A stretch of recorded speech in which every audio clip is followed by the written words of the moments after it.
What's up, everybody? I'm Jeremy, and you guys are watching Inside the Coils tonight. It's just going to be a hangout, chill out type of night.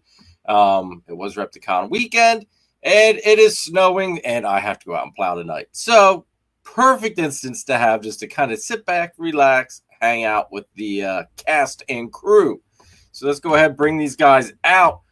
We've got the one and only OG channel sponsor, Mr. Chris Shelley from S Reptilia with us. What up, brother?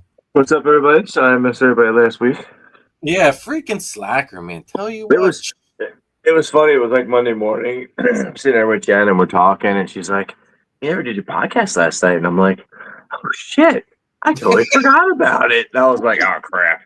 That's the whole point behind this format, though, is because if someone doesn't feel like doing it or can't, then we've still got a good mix of everybody else. Or just space out. Exactly, yeah. Plenty of room just to kind of divide and conquer. We've got Mr. I'm searching for a dead rat in my bins. What? How deep? Balls deep. Yeah. Balls deep. I got Girl Scout cookies. Oh, you're gonna eat that whole box, aren't you? Dude, you need to put the Girl Scout cookies down. You've got a heart condition. Just because they fixed it, don't mean you can. It's like it's not. He got that fixed. He can eat that whole box. I'm good. And then we've got a very special guest backstage with us. Super excited to bring out the new kink to the crew. Kink? Mr. Venom from Triforce Morphs. Oh, look at that tongue. He got that Gene Simmons. Oh, you know what that thing can do? Jeez. You see it ain't going nowhere.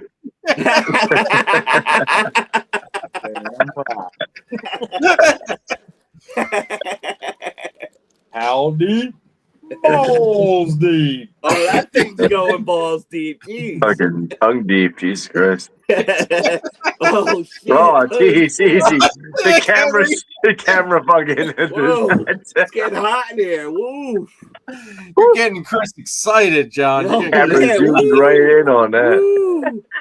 All the snow is melting. All right, the best part of this was one, Christine, after we walked through the show, Christine comes over to me and says, "All right, Jeremy, your assignment is to find out which one of those helmets John likes the best." So I'm just sort of like, again, like I've got to be the secret agent again. Like he's gonna start suspecting him when I start asking him random shit. Like,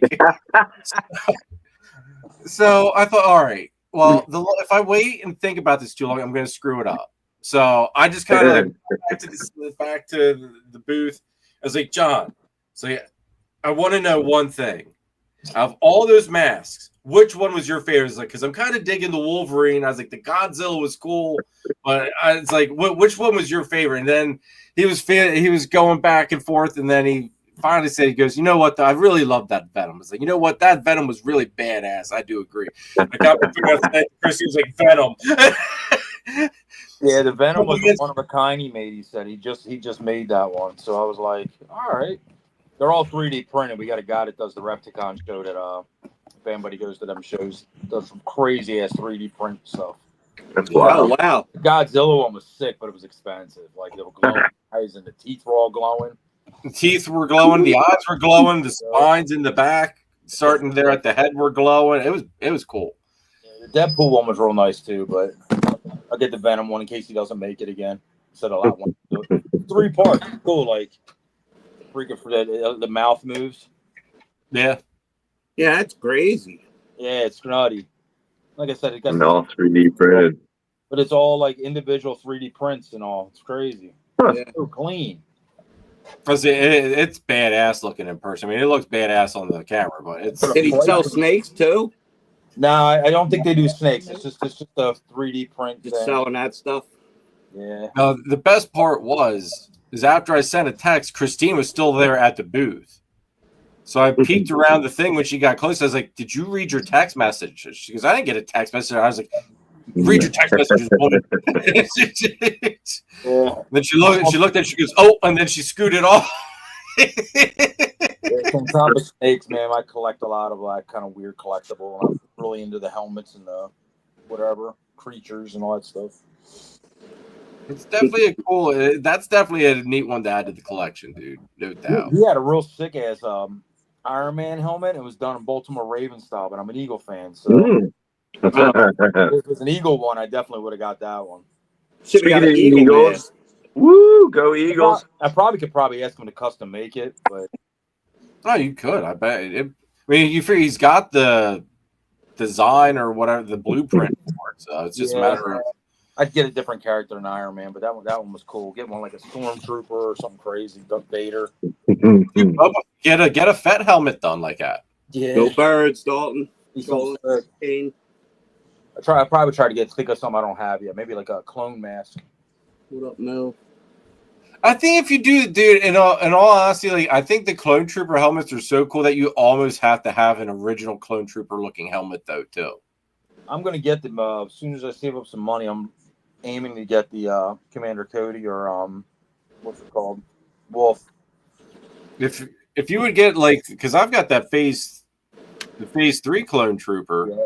If you could buy the blank helmet, I can do the paint job for you. All right. Yeah, like I said, we'll see what we can find and whatnot. Because I mean that's what I did. I just bought the plain Jane helmet. It was just the raw casting, and I went and touched it up, did the paint work on it, and off to the races we went. I'd love to get one and do the Triforce symbol like somewhere on it and put it like on top of the tower. Just wear that all day at the show. do it like the electric green, like or whatever, like neon green. Yeah. And have lights all in it, and then I have like a Triforce symbol on it. You definitely are gonna want to add some better ventilation and a fan. I remember when I did the May the 4th thing at Oaks.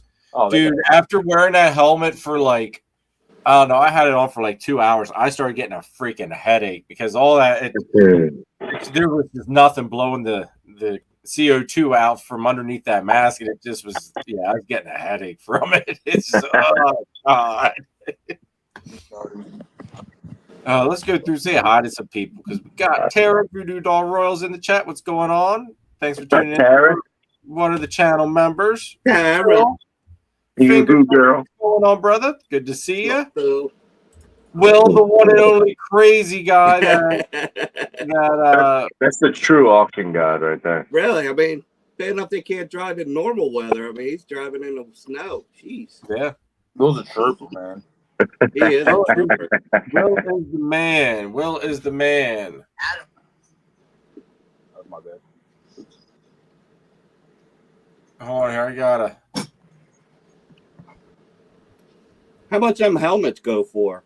That one wasn't bad. I think it was $130 originally, and I think they got it for like $110. So I don't remember. What about like the Star Wars, like the real, like the collector? It depends, bro. You can go. Yeah, they're up there. Wild thousands of dollars, or you can get like Black Series for like $150, $200.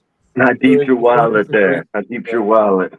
The normal, if you can find the people that are doing the castings at the time for like say the Fett helmets. You're looking at.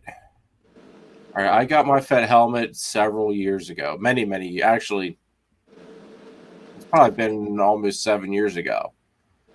I got 2 of them, and I think they were like $300 or $400 just for the raw casting. And I had to do the cutting out of the visor, all like everything. There's a lot entailed to it. It's very time consuming. It all depends on who does it for you too. If you pay somebody to do one of them real professional ones, they cut up in the thousands. Yeah.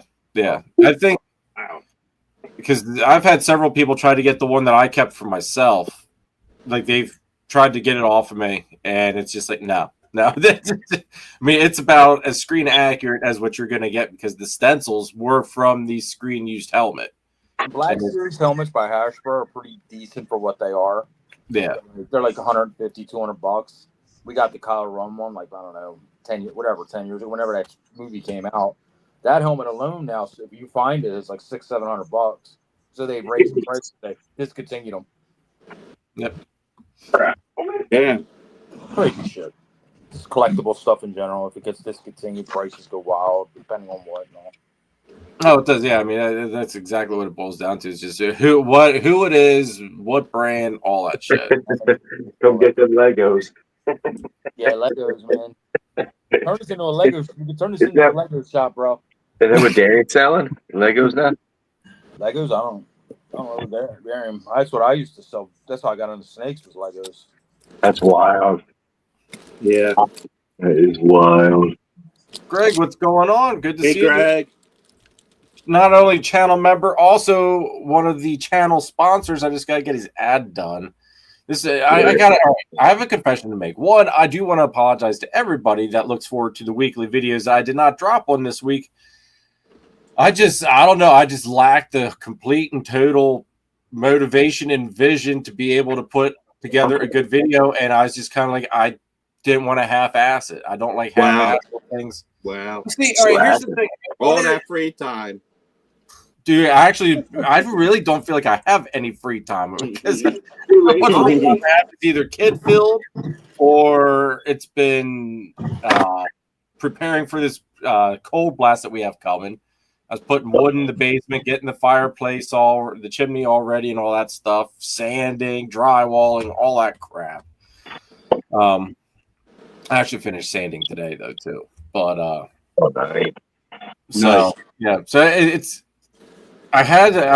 Tara had a good idea about, she enjoyed the video about, wanting to be a snake breeder. And she said about, well, why don't you go through some of the factors of the startup costs and stuff, like just the infrastructure, the racks, thermostats, that kind of stuff. You know what? That is a good that's a good video. And that's got almost 1,000 views already. It does. That one does already. Yeah, that's why I thought, I was like, you know what? Going through the infrastructure part's a good idea. I just don't know how I want to tackle it though. Do I want to go through and kind of record it and go through like the different, like say I'm going to, because I'm the only two I'm going to base it off of would be Sea Serpents and ARS. So do I want to go through, highlight the Sea Serpent stuff that I would suggest, and then same thing with the ARS stuff. So it's like I just didn't know how to attack it, and it overwhelmed myself, and yeah. I just kind of wigged myself out on it, and then the kids were all sick, and so much information. Like that's a hard one just to video. I get what you're saying. Exactly. Like I wanted to overload because it's substantial for everyone. Yeah. That's why I figured it's like, all right, I can break it down between the PVC aspect and the more professional grade aspect. What about the DIY? Well, you could do the DIY, but I don't really know. I didn't really do any of the DIY stuff in all honesty. I did a lot of DIY. Well, DIY now and future is almost as expensive as buying it anymore. So it's not pretty much. Plus, you've got the time putting into it, and at the moment, quite frankly, I'd rather just pay somebody else to do the freaking work. Just like I tried to do for the snake room, and we saw how well that went. I'm a DIY guy too, but I can pretty much tell you, DIY can cause you some problems in the long run. That literally, if you put the money out the first time, you wouldn't have all the problems. Yeah. For sure. I don't highly recommend DIY for anybody if you can swing it. Like some did for sure, but some did I definitely avoid. I mean, I had DIY for years. What's that? I had them wooden racks for years. Well, yeah, still like that. If you can get for sure. I mean, someone with some skill though. You gotta have some skill. There's a lot of do's and don'ts. A lot of people talking about thermostats. I'm like, just buy a new one. I don't care. Yeah. One less snake. If you could put in your collection, just buy your thermostats. It's the most important thing in this thing, I think. Yeah, for sure. And then making sure your incubators are up and running right if you're really planning on trying to breed something. In all honesty, Jake, what's up? In all honesty, though, I think the best and easiest DIY thing you could do is your incubator. The incubator is the easiest DIY I think out there, just because there's so many places that are looking to get rid of their broken refrigerators. I agree. Most incubators are DIY. It's just basically a piece of heat tape. It's a good thermostat and some good fans. So Yeah, in sure. 2013, not to interrupt, but I bought a freezer, cut a panel out of the door, threw 12-inch heat tape in it, about 5 foot long, put a fan on it, and a good thermostat Johnson controller. Guess what incubator I used today from 2013? Right, same one. The same fucking one. And Johnson controllers were really good back in the day because they were used for industrial stuff. So they're foolproof. Like running a little 88-degree incubator is nothing for the job for something like that. Things used to running through the entire industrial whatever's. I've used that incubator since 2013, and in about, I guess, 18 or 19, I created another one from a freezer that died just in the in the basement, and that's the colubrid one. Same thing.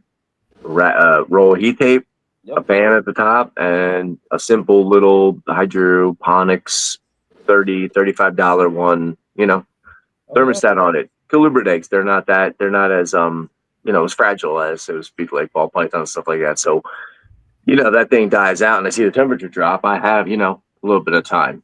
Yeah, you're messing with a couple degree fluctuation with that stuff. Yep. Colubrid eggs, like you said, they're lower. All that good stuff. Yeah, about 81. Yep. So, yeah, thermostats and incubators are definitely DIY.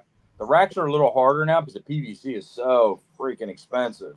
Yeah. Well, You'd be better off buying it off somebody at this point. Yeah.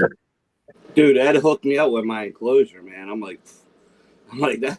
It's like almost, what material cost would he charge me? Yeah. No, dude, Ed's prices are freaking unbeatable. Love it. We used to do back rack heating for the whatever racks and stuff, like when we built our own PVCs, because in a way I have to do their channel, make sure that was perfect, because the tape being rubbed with the bins, but I did baby rack stuff. They were amazing. I seen that. That looked like Dizzy. That was a Temu Orange Dream. What are you talking about? Stop hating. Stop hating on the daddy. Oh, well, all right. If that came from the daddy, then that is legit 100%. I know my snakes, buddy. I thought you were trying to make Florentino feel a little bit better about his Temu Orange Dream. Freaking Orange Dream. Get out of here. I'm not worried about his fake ass shit. Yeah. Hey, don't you workers? It's certified. I've been told. Oh, look at that, Chris. Like, Mine's bigger. That's that East Kensington bullshit. Mine's bigger.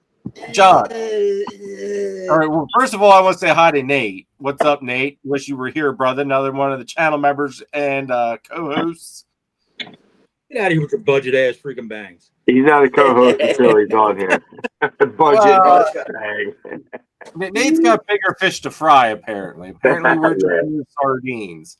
Yes, he does. Yes, he does. But, John. What's up? Go show. Do you have that pen that Will gave us? No. Perfect pen for Chris. Oh, jeez. In the truck. Chris, you need to get it. It had a screwdriver. What's that tape measure? It had a 4-inch killer measure. Literally. Yep. You can literally get to 4 inches with that bitch, Chris. 4 and 8. 4 and a 16th. Oh, 16. Sorry. 4 and a 16th. That's funny. I freaking pulled out the measure. I said, "Oh shit." This is Chris. Nathan's comment. I don't know what Chris he's talking to, but if it's me. Either way. Greg, what's going on? Good to see you, Greg. Who the fuck is Greg? What's going on, dude? Good to see you, Shane. What's up, Shane? Looks like Christine's in the chat instead of being right there next to her main man. She's double dipping. Over the driveway right now. Yeah. Oh, damn. You put her to work. I didn't put her to shit. This woman just got up. She's like, I'm going outside to go shovel. I'm waiting until it all falls, and tomorrow morning, fire with snowblower, I'm out. I'm just going to tell Dom to get his ass out there and get the shovel. He'll get it done about 11 o'clock. Snowblower. Well, after the text messages I got the other night from him, trust me, I'm going to tell him instead of doing donuts in the snow, he's going to go out there and shovel some freaking snow. Dude, the boy got fucking... God, all right. Did he get stuck? Jeremy, calm down. Did he get stuck? Driveway, but look, Says, I'm not lazy. Saving my energy. Energy saving. Dom got popped by a cop for doing donuts in a pool parking lot. Basically, I guess he had to have done it in front of the cop. And here's Jeremy coming to the show, be like, "Oh, my son got pulled over and he has bills he can't pay." Blah blah blah. I said, "Bro, weren't you a young boy once?" I was like, "I forgot you never got in trouble, Mister Coming down hard on a poor kid." Yeah. You know why I didn't get in trouble? Because I never got caught. Nerd. I never got caught when I didn't do that. You're a fucking old man, freaking. He always had a mask on. He's got fist pounding. Fist pound. Should be like, "Yo, bro, we doing that shit. That's all." Oh, dude. Was it an empty Was it an empty parking lot or a full parking lot? Well, I'm assuming I haven't seen him at all since 2 weeks ago. Because you yelled at his mom's last week. I'm assuming it was an empty lot, but still, he got fined for it. Because you yelled at him. You should have took him out to a parking lot and showed him how to do it, Jeremy. Dude, all right. The times have changed since you and I were out there doing stupid crap. There's a camera everywhere now. You probably Chris can't even walk into a Walmart and let one rip without it being recorded. I can't even do it on the elevator anymore. Yes, there's cameras on the elevator. Now, bro, I could understand if you got mad at him. He went up to freaking dropped a line of coke on the freaking fender of a cop car and be like, but a freaking burnout, a young man and is freaking trying to impress his buddies and shit. Come on, leave that. What kind of car is he driving to do donuts in? Dude, he's got a little GM. It's a 2002 GMC Sonoma. That's the best. Whatever the little GMC version of the S10 was. So he's doing it in a little pickup. Yeah, a little pickup. Yeah. They're talking about this shit. His son's out there right now, fucking doing donuts in the snow. He better not be, because I told him I'm tracking his ass. A little pickup, that's perfect, man. Oh, this motherfucker. Oh yeah. Does it go around with the shit out of that? Well, all right. Well, the whole tracking thing came down from several years ago. He lost his phone, and he swore up and down someone stole it. Well, we found it I'm gonna say 6 months later. He lost it outside at Kara's parents' place in a leaf pile. And it got found when they were getting rid of that leaf pile. So it's like from now on, after that, it's like we're tracking your phone so we can keep track of where you lose it. So if this kid is smart, he'll just leave his phone in his bedroom and go do donuts when you're not in the phone room. Well, see, if he was all right, John, you just you hit the nail right on the head. If he was smart. Teenagers do not leave their phones anywhere. Apparently, we've already tested the smartness of my son, and if he was smart, he wouldn't have gotten popped in the first place. Hey, bro, I'm a pretty smart person. I got popped a lot. You better watch your mouth. Were you smart then, or are you smart now? No, I'm very smart. I just did a lot of bad shit. When you're doing it Monday through Friday, and then Saturdays and Sundays, it's even worse. Being popped once every couple months isn't too bad. My dad used to say I was pretty freaking stupid too, but I was like, Dad, I'm doing this shit freaking 16 hours a day, Monday through Saturday, right? Like Sunday I was watching the Eagles and then back out doing it again. So yeah. Oh God, I hope Dom's not watching this, listening to you going, yeah, John, preach to him, man. Yeah. Dap me up, John, dap me up. Be in a square. Dab him up, man. I'll dab that boy up as soon as dab him up. Just dap him up, man. Just dap him up. I'm surprised the cop didn't say, hey, get out of here. I think the days of that happening are long gone, dude. Oh, they still do it, but he probably must hit the cop. Didn't burn it right into it. Oh, oops. Mel, what's going on? Good to see you. Julia, what's going on? Well, Julia. I'm still breaking rules, man. Other channel member. Jason. Up, man. Yeah, I'm still breaking rules, Jeremy. I'm leaving shows early and shit. I never been. I've never been a rule freaking follower. I was gonna say we all broke rules yesterday. Trick Force. There was some at our show. Daddy. And some of them. Okay, there's some people as mask stuff at their show. Dalton, what's going on? Good to see you, bro. What's up, Dalton? Dalton's going to be coming on here at some point. I got to send him some dates. I'm thinking it'll be for February. Chris, speaking of which, I know you were wanting to get some people on, so you've got to send me. Yeah, I got a couple ideas. I'm going to start cranking down soon. Okay. I've been slacking. Yeah, dude, I get it, man. Motivation has not been my strong suit this month, and spend too much time yelling at your kid. Get some coke. It's January is just gonna be a tough month for me because his dad's birthday's coming up, and yeah, it's been a rough month. It's been a rough month. Just a lot of that crap in the back of my head. Oh, of course. It'll get productive over there real soon, Jeremy. You get that done and get shit rocking and rolling. Let's go start ovulating and talking shit like that. Yeah, for sure. January is always a tough month, man. It's a freaking right after Christmas. Everything. It's just a rough month. Oh, I got Valentine's Day and my wife's birthday. Usually, whatever, start popping off to like. I don't need some gift ideas. March, April. Double gifts. Double gifts.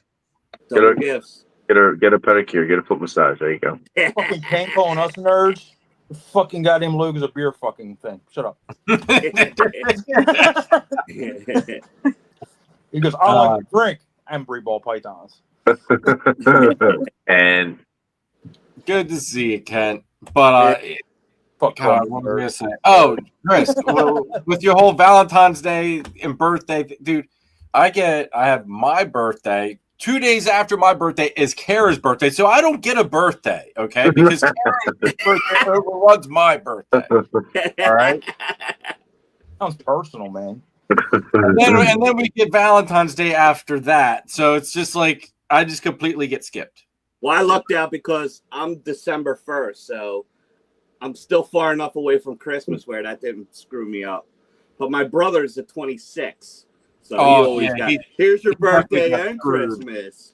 Oh, that's he always got that. Oh, yeah. Always got a shitty present. Here's your birthday and Christmas. Yeah. Always got that. Ledka, what's going on? Good to see you. So good. This in May, and you guys said this was my birthday present. It was great. It was what? This was when Christine kept saying this was my birthday present. My birthday ain't until May. Happy Get that shit out of the way.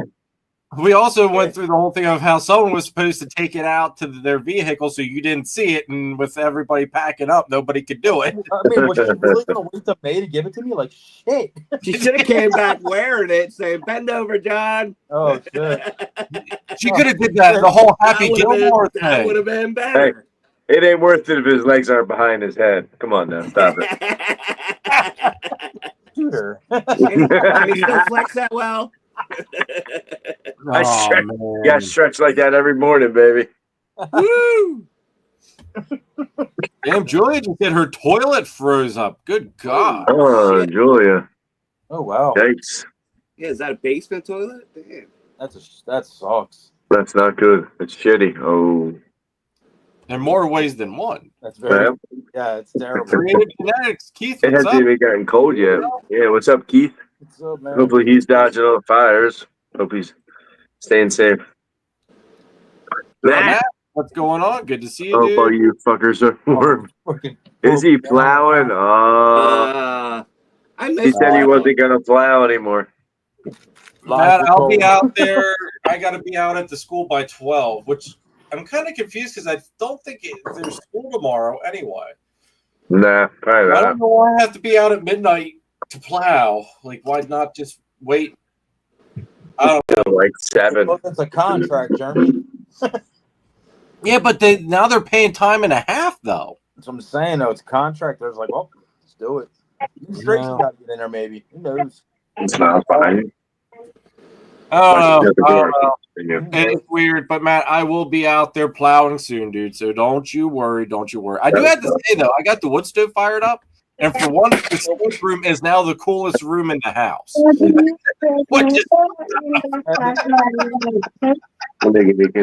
can't. Is that Lincoln? Yeah.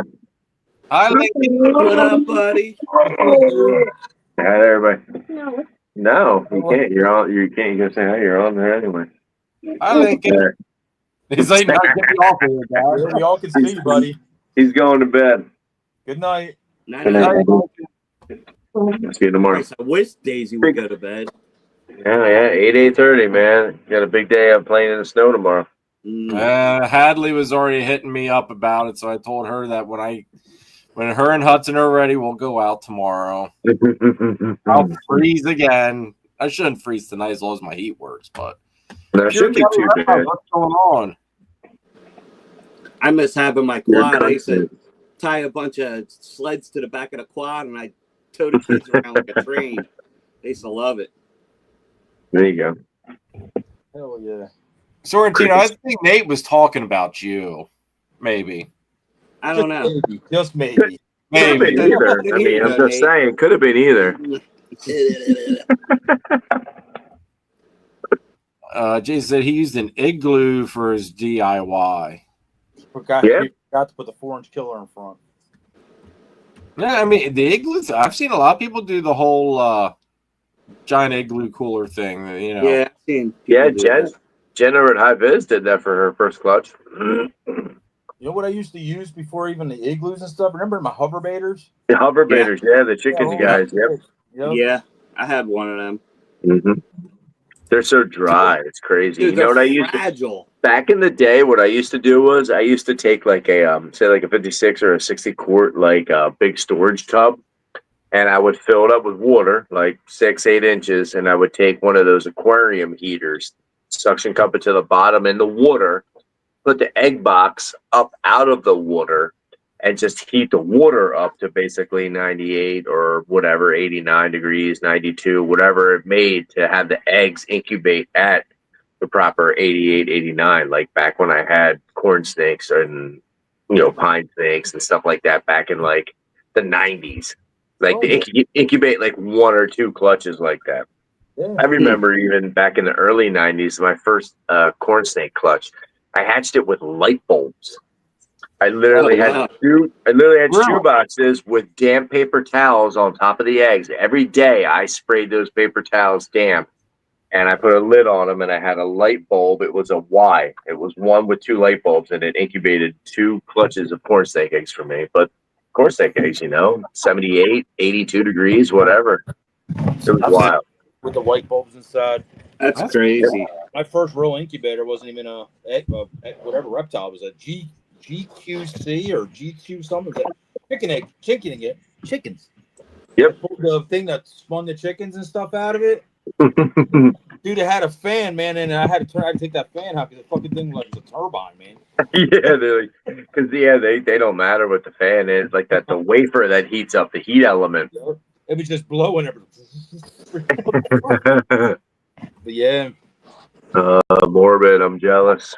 Morbid, what's going on? Yeah, I wish it was a little bit warmer up here like it is down there. It's even chilly down there though right now. I learned a lesson though with my incubator just recently, just within the last 2 weeks. Long story short, back in the day when I had my own back in the day a couple years ago when I had my hand-built incubator, and since the beginning, I used to take a bucket of water and put it in the bottom of my incubator, keep the humidity up in it.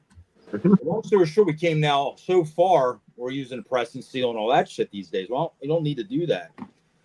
Well, the incubator I got from Nate, basically, it has a false wall on it, and it's 3 fans up top. Well, with doing that water in the bottom of it, I think I fucking too much condensation and all that shit inside the incubator. I fucked up my fans. They shut off.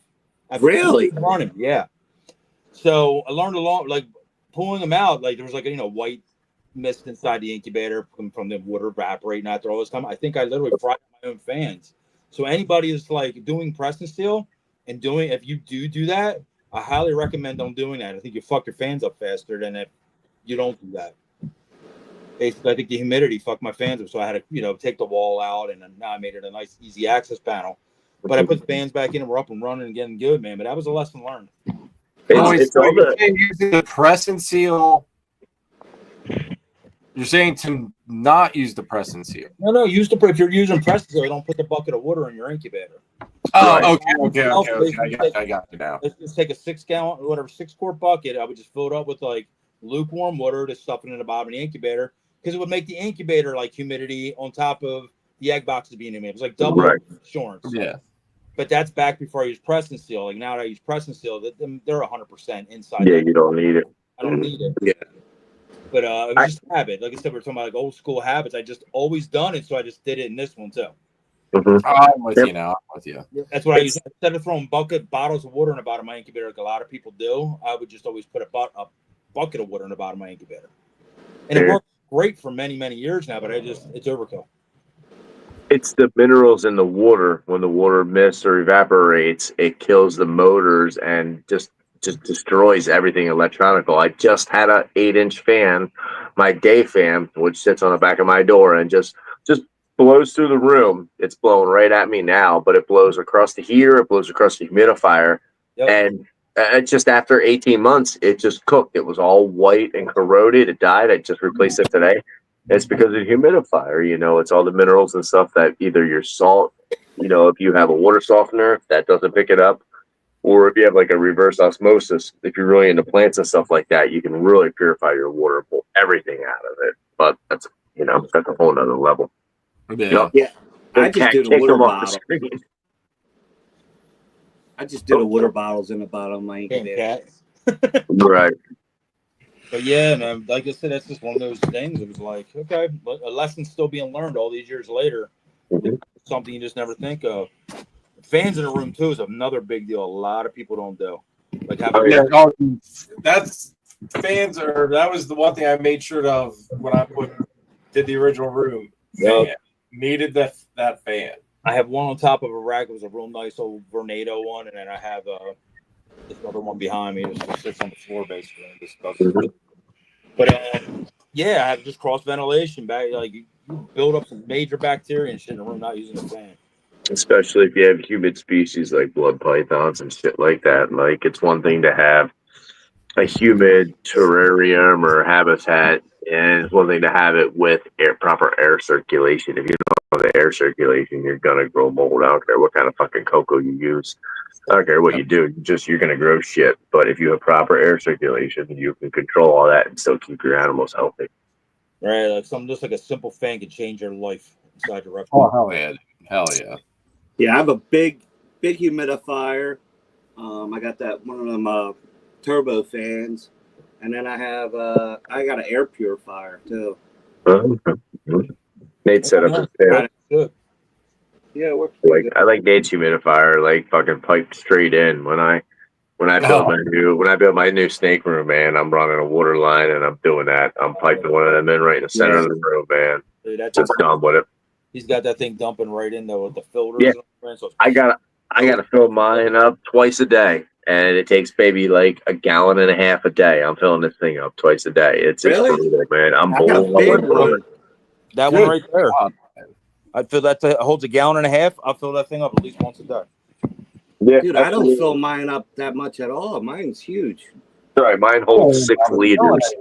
Mine holds like 6 farvas. 6 farvas mine holds. 6 gallons, bro. Yeah, you're not going to fill that up much. Mine's 6 gallons. Mine's only a little gallon and a half or 6 liters. But then you ride the line of, you get them big guys and you end up like, what's his name? Like Chris Hardwick, when he had that house humidifier, and it was like, I forget, it was causing issues like up in his house, like windows were swelling and doors weren't shutting and shit, because it was like he was running like hardcore humidity. Well, that's what that is, a whole house humidifier. It was big. It was like it looked like an air conditioner unit. Too much of anything's a bad thing. Like, no matter what it is. Well, it doesn't run much. I got it set at 60%, so it like kicks on and that's it's good as long as it shuts not off on at all. Yeah, mine's the same thing. I set mine at like 50% and just let it rock and roll.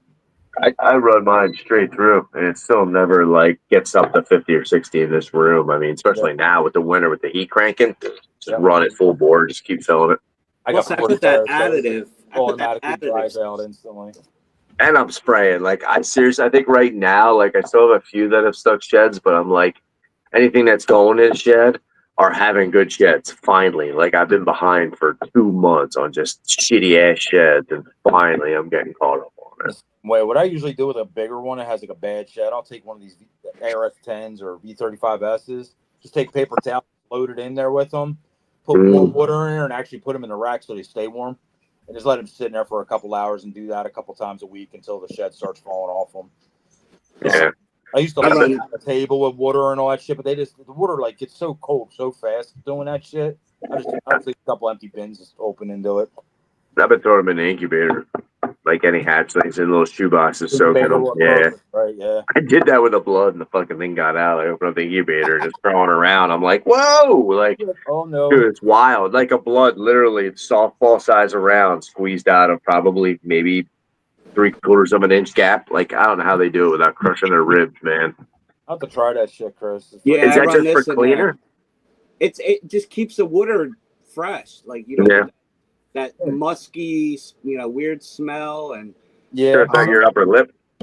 You still get. I burn mine through so fast, and you still get that white dusting, though.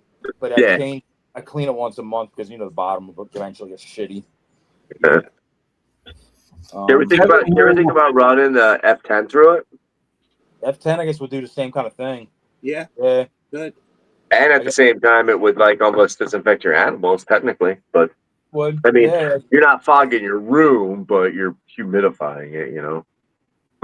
Yeah, F10, I guess, would be perfect. Fine to run through it as a cleaner that safe for animals and all. Yep. So, yeah, man. Kevin here asks if Exantic Monsoon is a possible ball python morph. It is it is a combo, Kevin. Yes. Yep. Future flavor. So yeah, it was basically, I think doing things with color is basically your only option with Monsoon, in my opinion. So far, as cool as it is, I think at the moment it's your only thing to really change it. So what that is, Kevin, I was like, I don't know. Like I said, asking that question about genetics, it's a double recessive. So you would need basically the Exantic gene and Monsoon gene to line up to make the double. So I don't think it's been done yet, but I'm sure somebody's working on it. Dude, I would think someone's got to be. Sure, I think that's breeding. Somebody might have it hiding out in a rack right now and not showing it, but it's definitely, I'm sure, on the top radar for the show. It's some guys. I think he's working on that. I think John Digg, JD Construction. Oh, okay. No. I'm pretty sure. Don't quote me on it, but I'm pretty sure. Thinking back to the last time he was on, somebody's on it, and it's two. He was in the process of, working on it. Definitely something that's not made overnight. It's going to take some time. If it hasn't already been made, somebody's working on it. That would hype him and DG. My goodness. Yeah, can you imagine? No, I can't. Oh, I mean, it'll be just some crazy wild pattern clean animal. Pretty cool. More cameras don't mean anything for driving through. I'm a cop and would just tell someone to stop if they. Yeah, that's what I'm saying. What a dick cop. Well, jerk. The other thing is, though, who knows? Maybe Dom got lippy or something. Teenagers. Well, you didn't raise them right. Jeremy, it's your fault. You should pay for the ticket. It's back to you again. It's your fault again. That was the best part. He said, he was like, "Well, don't worry, Dad. I'll pay for it." I'm there thinking, I literally sat there like dumbfounded, like. You little shit. You're gonna pay for it. I didn't do it. You're out there in bumfuck PA. Like, get the hell out of it. Let that boy freaking build a couple burnouts. Let that boy live. Right? If he was down here by the city, he'd be out here walking with the rest of the zombies in Norristown, man. Leave that boy alone. That boy's out there doing a couple of burnouts. The cop's like, oh shit, I haven't wrote a ticket in 6 months. I guess I better go get this little motherfucker. You better pay my dues. Yeah. He said, hold on, it's quota time. I got to make $1,200 for the year. I'm gonna get beer money. $100 ticket. Oh god! Maybe he was a rookie cop. He was like, "Oh man, my first ticket ever." Man, Dom might have made that dude's freaking life. It was like, dude, I've had people here one time for saying my car was exceedingly loud. You do that shit down here. We got to stay as I'm running from the zombies, bro. The cops can be like, "Go." Sounds like you live in Karen County. Dude, I don't know, dude. when I got popped for my exhaust being too loud, it was funny though because Dom was little and he was sitting in the back seat of the Trans Am, and the car was loud. It was street legal, state legal, bad boy story. but Dom was sitting in the back seat there with shooting earmuffs on because I didn't want it to hurt his ears because it was loud. And needless to say, that did not help the situation with the cop, and Yeah, that kid in the back seat with earphones on. Yeah, bro. I didn't think we were getting out of that one. Dude, you know what though? The car was street legal. Street legal. The exhaust was state legal. There was nothing wrong. It's just I did it right. Breaking the law, man. Rebel. Breaking the law. Breaking the law. Breaking the law. Breaking the law. Matt said, well, Jeremy, it's ice underneath and a heavy wet snow, not fun pushing. Be careful when you're out there. But yeah, it's definitely wet. Definitely wet snow underneath. It is a little heavy. Yeah. Now, well, I know I'm taking my personal out because my company truck's 2-wheel drive, and I'm definitely not going to risk a 2-wheel drive in that and stuff like that. What do you guys drive to go get your skid steer and then you run your skiddy? Well, the skid loader's at the school now, so I just have to drive to the school. Did you just say your company truck? Yeah. Fuck that shit, man. Run that thing into a fucking wall. Dude, it's 2-wheel drive. It's a freaking company truck. You ain't getting to the job. I was gonna say, John, you know where I live. We just went over this. Me living out in BFE. I got to get the civilization in 2-wheel drive. What do you think the odds of Gary making it the destination? Clearly, if you take your company truck and you don't get there, that would force them to buy you a 4-wheel drive company truck, and then you wouldn't be bitching about this wrecking your personal vehicles. No, they would just tell me, well, don't ditch the truck and start walking. Someone will pick you up. That's right. You're getting paid for it. Let's go. Start that weight loss journey. No. Flow. What the hell? All right, we're gonna run some channel sponsors here on that freaking note. We're like almost an hour already. We haven't done a single sponsor yet. Green tea break. We gotta pay some bills. We gotta pay some bills so that way I can afford maybe some of this stuff for the next show. Look at this. How about I get some too? Yesterday, Jeremy. Wait, are you gonna be at Oaks, Jeremy? No. What? No. I'm going to the gun show. I have a gun show. Oh, that's right. Okay, that's okay. You get a pass. You get a pass. I have some real money to make. All right. Oh man, you know what, Jeremy? Selling all them illegal Glocks. What, Jeremy? Don't be shitting on us now, right now. With that. I mingled with the commoners this week, and now it's time for me to go to the upper echelon and mingle for a weekend. A little messed up there, buddy. Yeah. Jeremy swinging his sword now. Real money with real people right? Them stupid snake people. Them poor bastard ball python breeders that think they got money. Be cursing you out all day, man, if nobody buys anything. Oh, yeah, he's going to hear it. Wish Jeremy was here with that damn Yoo-hoo. Where's that freaking magical Yoo-hoo at? Where is that jerk face? All right, let's run some sponsor ads here quick since we are so far into tonight yet. Here we go. Gettysburg Reptile Expo LLC is one of the premier shows of the Northeast. Located at the All-Star Event Complex in Gettysburg, Pennsylvania, it's a 45,000 square foot venue that houses 270 plus tables, 125 plus breeders, with an amazing selection of snakes, lizards, geckos, turtles, amphibians, and invertebrates. Doesn't matter if you're a breeder looking for that next high-end piece to your project or a pet owner looking for your next scaly friend. Stop it off the Sea Serpents there to meet all of your racking and incubator needs. The show dates for 2025 are March 29th, July 19th, and November 8th. So make sure you stop out, and I will see you at Gettysburg Reptile Expo LLC.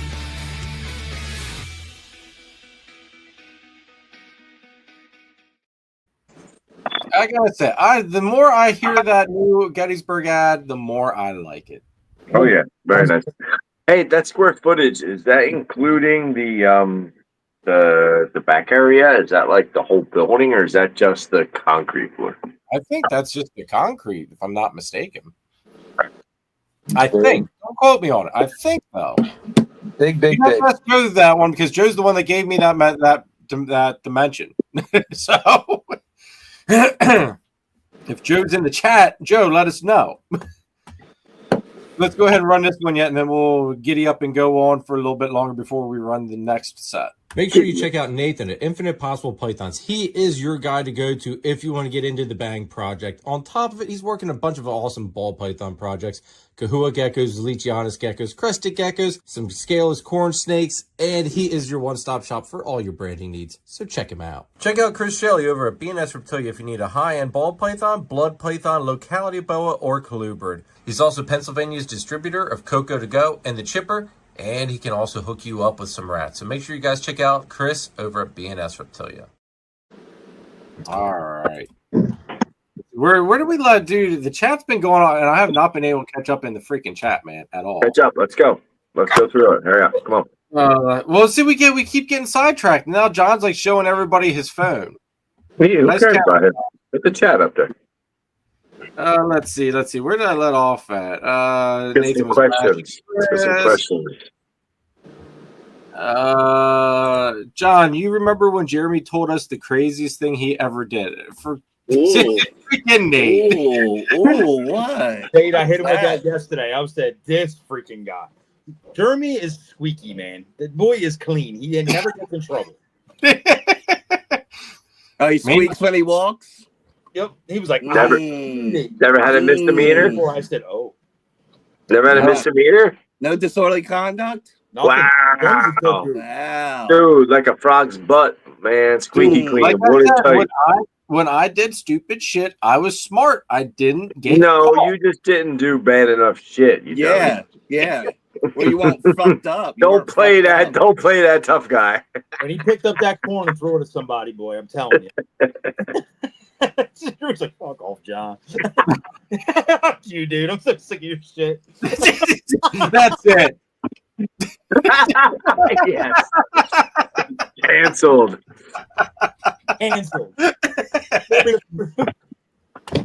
Oh, shit. There's nothing wrong with a good job. We've got a 4.5 hour drive home. Damn, damn. I thought that 4.5 inches, I was saying, not from Chris. Mm-mm. I saw the 4.5, and I read it real close as to what followed up after the 4.5. That's about what we have out there in snow, though, about 4.5 inches.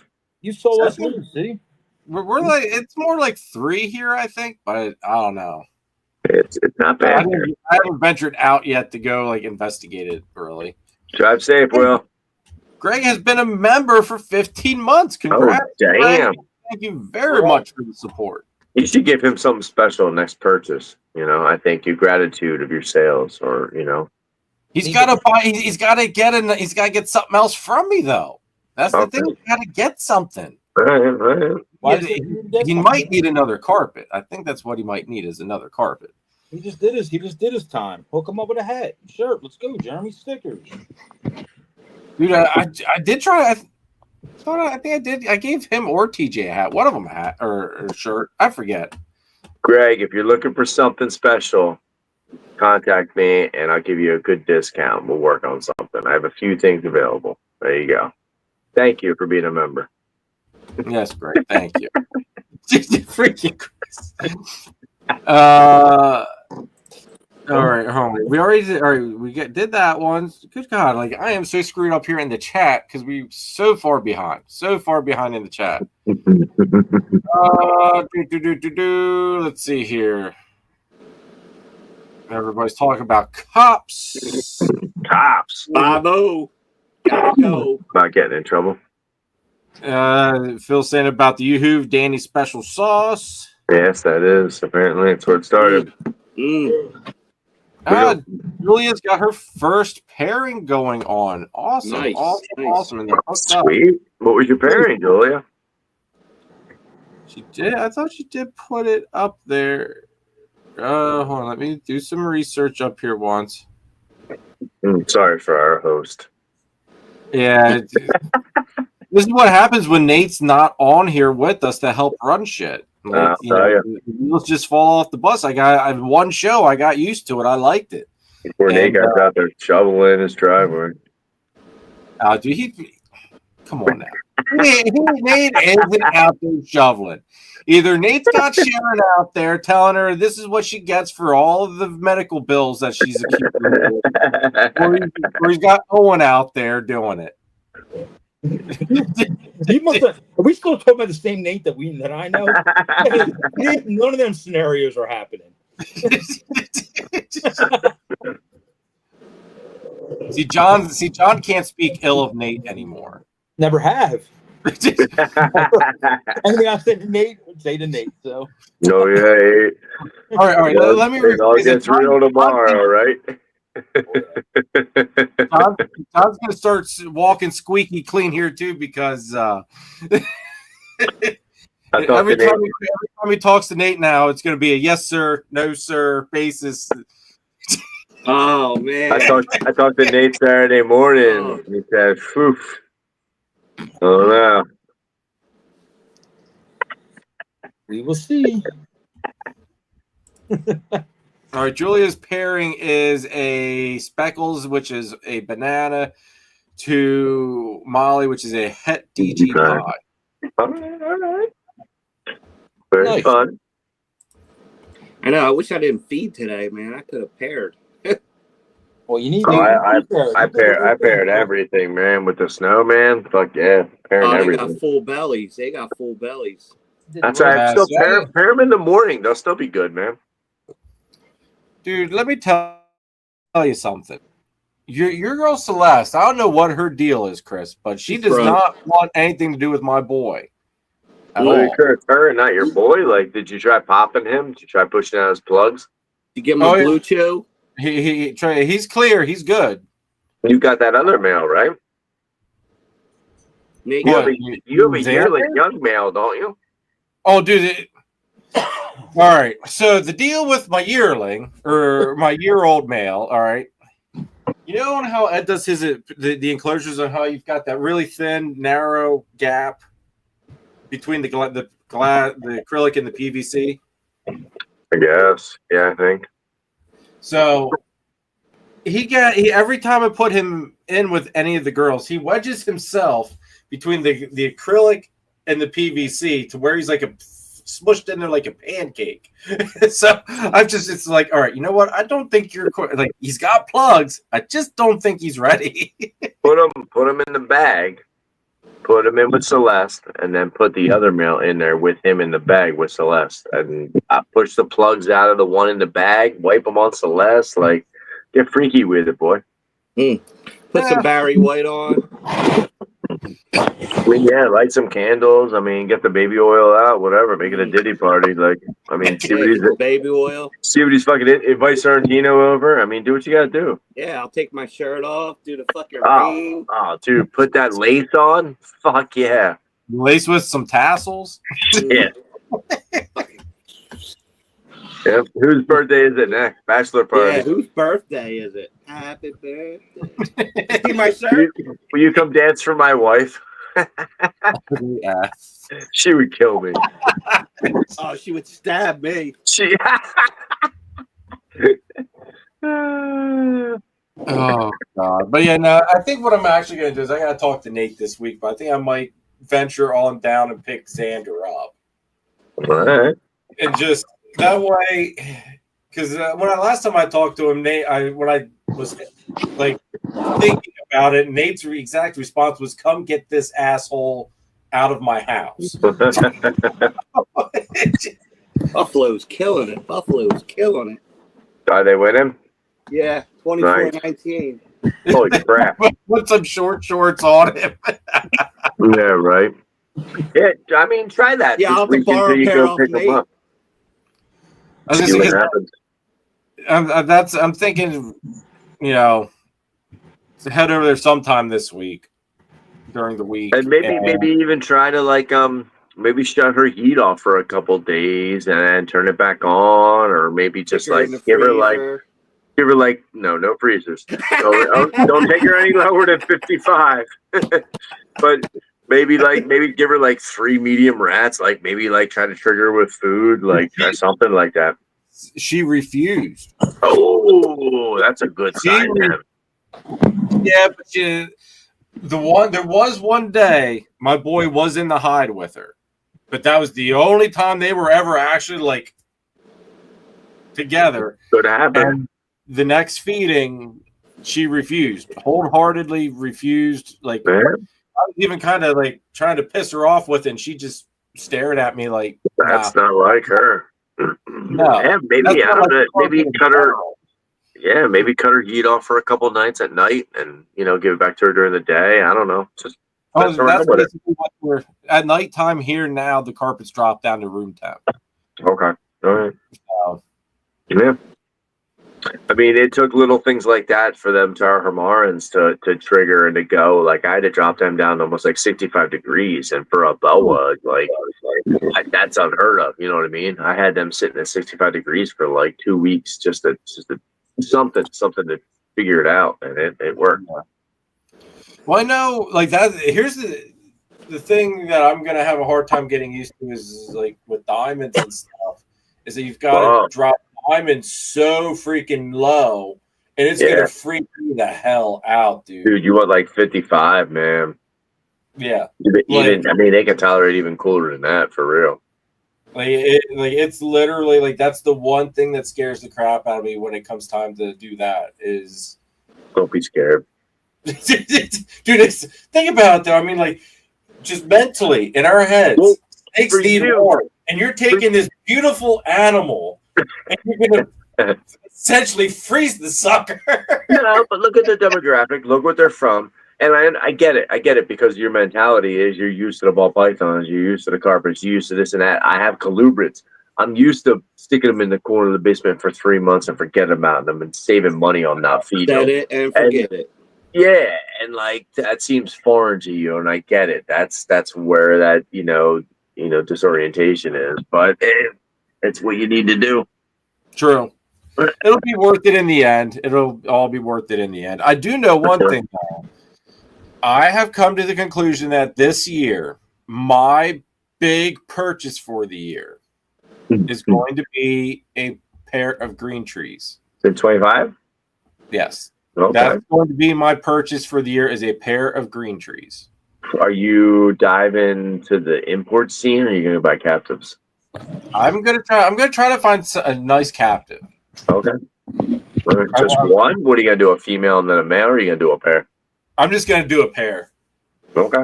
I'm thinking like I'm being really picky about it though. I definitely want something that's gonna have a lot of nice blue to it. Do you have a locale in mind? Maniquari or Sauron. Okay. Is what I'm kind of dancing with. Everything that I've looked at, it has been basically, those were the nicest greens and blue combinations were those two. Yeah. Don't forget Lyra. See, a lot of the Lyrads that I saw didn't have that as much blues to them, though. That I saw. I'm not saying that they don't, but that I've seen lately. They're known for the blues in them too. Okay. Yeah, that's wild. I just cut like a hole in the cage and put my one male in. And it was wild watching him come over. I'm gonna put a reel up. He like went over and looked at the female, and like she looked at him, so I started introducing the green trees. They haven't showed any interest in breeding yet, but it's pretty wild. Just the sharpness, you know what I mean? Like the intense of how they pay attention when they're going in. The way he was just the tongue flicking, nice and slow going in. It was wild. I'll put the reel up. You'll see it. What's up, baby? How you doing? It's fun. It's fun to watch them. Like that's the one thing normally with the carpets I love watching when they're both out is watching them interact with one another. Mm-hmm. Yep. And I finally did that with the scrub pythons too. I drilled a hole through the top or through the bottom of the one cage, through the top of the other cage. But then I have like a piece I can put through to close them off if I want to feed them or whatnot. But I can pull the piece and they can communally, And they were the first like 48 hours I put them together, and the male was all over her. Again, I took another video. He was working his spurs up on her, and wow. Yeah, he was definitely courting the shit out of her. And I didn't watch anything through the night. And then they've been separated for the last couple of days, so it's kind of like that point in time where I want to slide that thing in, feed them, and then kind of hit him, missed him, introduce him again, see if I can get him to, get in contact. But it's pretty wild. Are you doing anything with that Green Baron? Nope. You send her out to get bread? Nothing. No, I'm gonna talk to I gotta talk to Kevin. Kevin Barron. As funny as it is.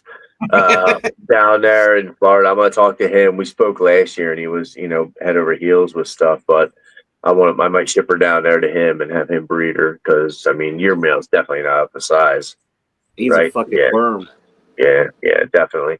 So I might ship him down there. Jeff, he's only got a female, right? Yeah. Yeah, we'll see. I'll talk to Kevin. Go from there Still with it. trying to But steal that thing. dude, I would He love to won't get give a it clutch of them. That would be so fucking cool to He get a won't clutch give of that them. girl up. Even if I didn't breed them and like Kevin bred her in Florida and shipped her back to me, and I had a clutch of them and got to incubate them and hatch them out and get them started, stuff like that. That would be awesome. That'd be killer. Yeah, for sure. Yeah, I got 4 years. Yeah. Jeez. Wow. Tire God here asks, anyone got any advice on how to get a young lemon blast back on food? She refused 3 weeks in a row. Really hasn't seen a shed, and she's definitely losing weight. She's about 350 grams at the moment.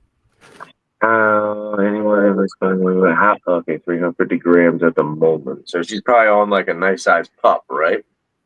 I would think I would think so. Yeah, that would be upsized to. So what we say? We start with offering a smaller meal, maybe a fuzzy instead if she's on rats. If not, fucking go right for the ASF, right? ASF, hopper mouse, give her a bath, hide, pump the heat up. Does he say anywhere what she's in or anything? Yeah, exactly. What's her habitat? Is she in an aquarium? Is she in a rack, a tub? Is she brand new? The other thing too. Like, did you just get her? Yep. Yeah, all that. Yeah. Because I know, like a lot of people, like I've had a couple people that like they got the animals and they were trying to feed them the next day, and they just kept bugging them, and they just freaked the animals out. And it's just like, okay, here's right. What's the temp of the room? What's the temp of the cage? What kind of heating source are you using? And heat mat are you using thermostat on it, etc. Yep. That's usually 90% of the time when babies, the small ones, especially 350 grams, don't eat. It's usually husbandry. Within something might be just a hair off. And it's usually when they go weird on that, on whatever. Bigger snakes, breeder males, they go off a lot of times this time of year. And breeder females, same thing, especially ones that hit that 1,000-gram wall, which is basically a snake coming into a sexuality. He ate twice. Mom. Had her about 2 months. Okay. She ate twice. Nah, just whatever the tank setup is. It's in the tank at the moment. Did you do the same thing, this time around, feeding her, like the same cadence? With a pad, light, and a thermostat. Is she on an exterior wall? That's an exterior wall to the outside. Definitely gonna get colder, yeah. Yep, all that yeah. no effect. And what temps do you have the pad set for? And it's definitely not uncommon, like 3 weeks, but especially next week when we get in the single digits, shit's got a lot of people are gonna run that issue, man. And here's another big question: where did she come from, and what is her age, if you even know it? If she is a 2-year girl at 350 grams, she could be coming into her mini sexuality even that young, and hitting her wall at a 350 grams versus which is fucked. That's fucked up. It would be fucked up, right? But it happens a lot. These guys have these snakes, and they just absolutely. So she could be a 350-gram girl hitting her wall. The hotspot's set at 90. All right. Yeah. What's the ambient air? They all snacked in a rack. How them Wombos doing, John? Are you trying to breed them this year?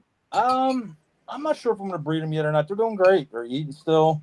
I didn't cool them down. I didn't do anything. No. Throw the middle in there. He's ready. Yeah. Really just haven't done anything with them.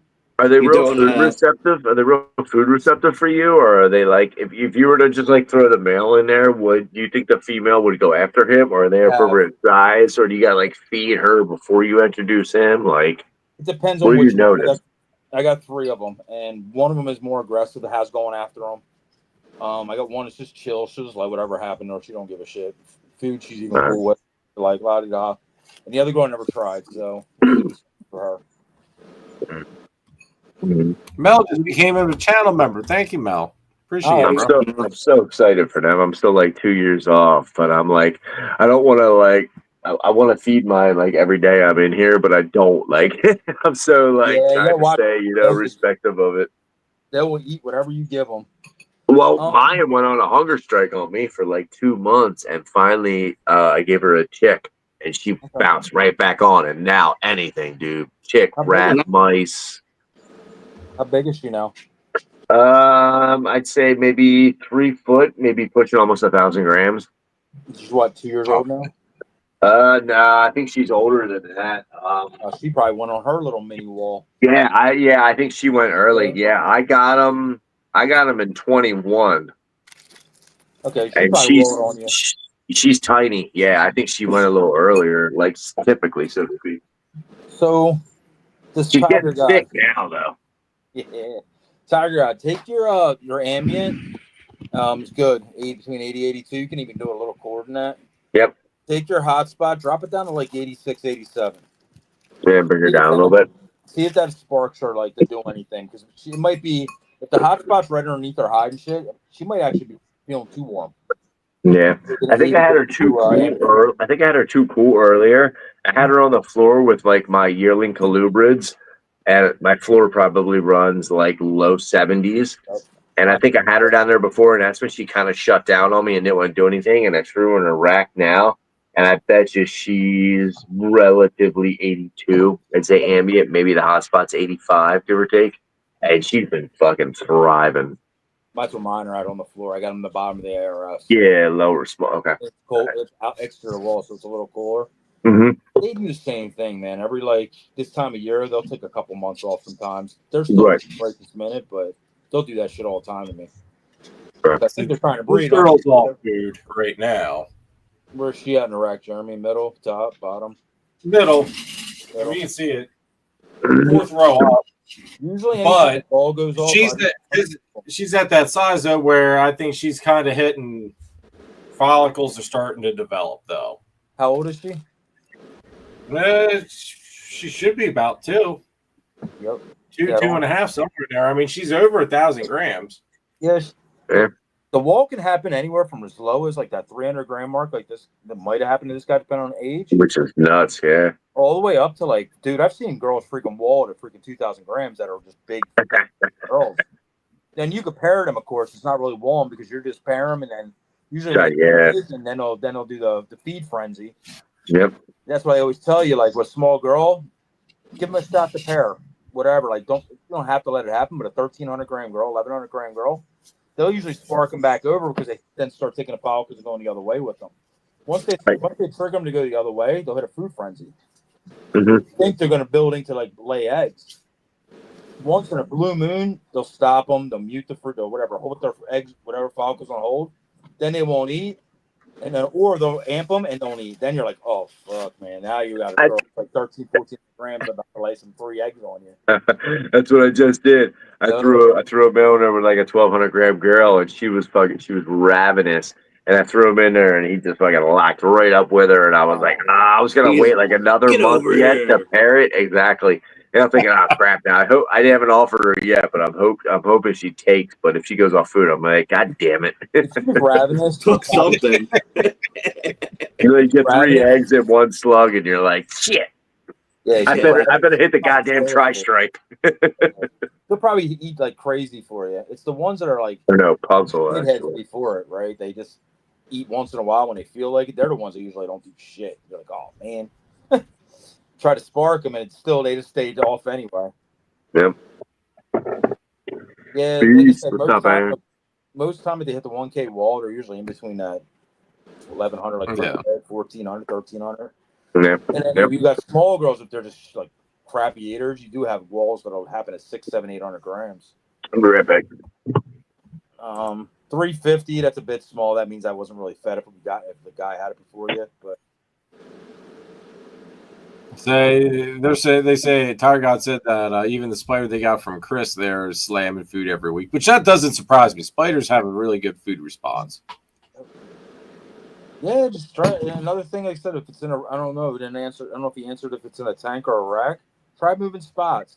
It's in a tank at the moment, but he's working on getting everything into a rack. Try different bedding. I don't know if you have it on paper towels or cocoa or chip or any of this kind of stuff.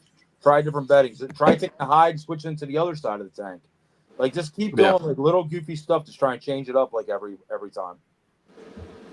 Put it in a car and take it for a car ride. Like that's another weird one that does do the trick a lot of times. Like I'll take girls to shows once in a while, being a pain in the ass eaters. Not even intention to sell them, just to get them out the house. You bring them back, they usually just turn back on. Yeah. On cocoa.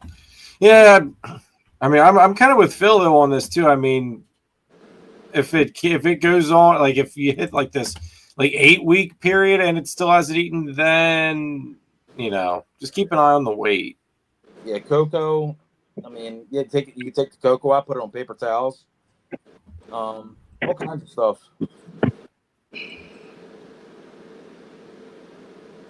They're the little tips and tricks. There's stuff called Da Vinci Bella. It's like a you can shoot it up with that. You like look online for it. It's just like I forget what the heck's in it, but they just injected a couple drops. Yeah, there it is. You put some drops down their mouth, and that's electrolytes and other stuff is in it. It'll spark sometimes them to eat too. They got this other stuff I'm like messing around with. Yeah, you can do what the heck is it? Flagell, and there's all kinds of stuff like that. I got this stuff on Amazon. Yeah, Flagell was the freaking breakfast of champions. It's cheap. Appetite. Yeah, there you go. I'm trying it just to see. Why not? Dude. Is it an injection? Same thing as Da Vinci Bella. Okay, in the same way. Yeah. Application. Yeah. Yeah. Okay. Even if it's a placebo effect and it works, right? Who cares? I mean, it's vitamins. So. Interesting. At the end of the day, it seems like a lot of the animals, like I've had a colubrid, a pine snake, and a ball python after lay, like go off food and kind of shut down, have real runny stools, and like you could tell something was up. And a lot of times it's always like they say it's a bacterial count that's off in their gut. Oh, and I've heard stories about that. The same thing the Da Vinci and all that stuff does. Like I've even heard room temperature yogurt can do the same thing, but I've never tried it. I want to get that cleared up before freaking we keep going on. All this stuff is for way later than 3 weeks. I'm not telling you. I'm not telling you to do any of that stuff. Yeah, no. After 3 weeks. 3 weeks is nothing. No, they can go like 8 months. Yeah, if it goes like a month or two, then maybe you might want to try this stuff. Like you said, 8 weeks, 2 months, especially on a little one. But that'd be shit. Yeah, dude, I've seen males go off for 4 or 5 months, like yeah, easy. I've had a female go 9 months without eating before. Yeah. Like, it all depends on the complexity of this, whatever, the condensity of the steak. Of the animal, yep. Showing freaking ribs and sickness and whatever. So yeah, I want to clear that before we go on. People are like feeding their poor snakes that they're feeding all this medication. Like, oh man, freaking John Trafford told me to go out and get that freaking Da Vinci Bella after I freaking not eating last week. Nah, don't do that.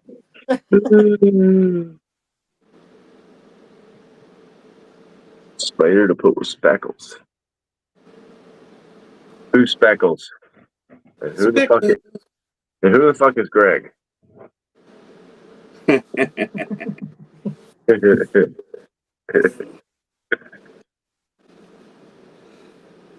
Oh, he's muted. Jeremy, I think you've been muted. I haven't heard you in a while, buddy. Wrong. I got this. Are you muted? Yeah. What's that? A blade clown? Leopard bee clown. Yeah. Ooh. So Julia, I have a male and a female. So if you want a spider combo for whatever Speckles is, I've got you covered, and it would be a clown. Yep. Tiger Goddess, another thing you can do. Like I said, I don't know if you did it already, and you might have.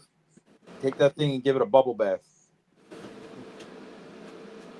Rub it down with some Dawn soap. Scrub it up. Clean it there. Clean it up. Clean the cage out. Basically, put some paper towels down and shit. Just like give it a new atmosphere and see what it changes anything. Move it around the rack. Take it for a ride. Yep.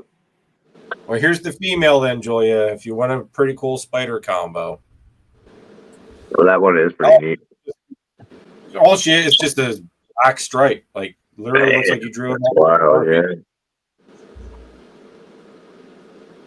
Yeah. What's What do that? you got? The spider leopard clown? Spider leopard clown, yeah. Okay. Mm. Like, look at that stripe. Like, literally looks like you just went down there with the Sharpie. What is Speckles? Speckles is a banana. I was gonna say it sounds like it's a banana. Now, does she want a spider banana? Is that what she's shooting for herself, or is she trying to look for it for sales? Or I think she just wants to make one, is what I'm thinking. But Julia, I mean, she's available, so message me. Yeah. Because I am running out of available animals. That's a good thing.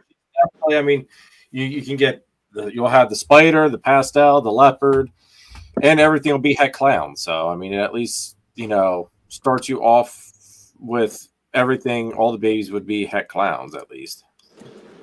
Jeremy, when you're expecting. Julia, do you mean how would a spider look with banana? I mean, I think banana looks pretty good with just about anything, in all honesty. Yeah, for sure. I mean, that's just my opinion.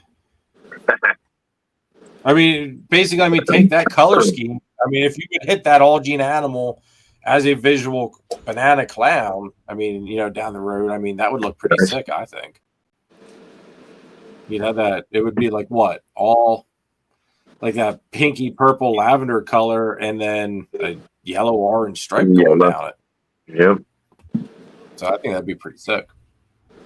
That'd be cool on Exantic. It would. It would.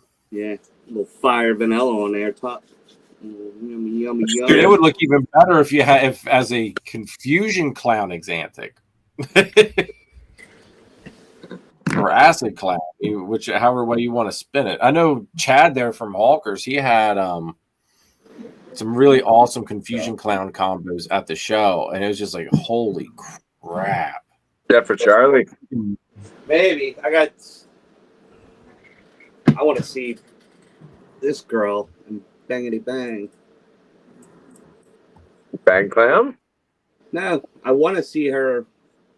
The bang clown's been breathing to her. That vanilla hurricane clown. That looks like that Temu hurricane, man. Did you get that from Danny? No. It's an auction special. No Temu. Yeah, I don't know. Freaking Wayfair edition. Yeah. I'm waiting for that mail to shed. I want to get the mail tested. I get it tested and sexed if I were you.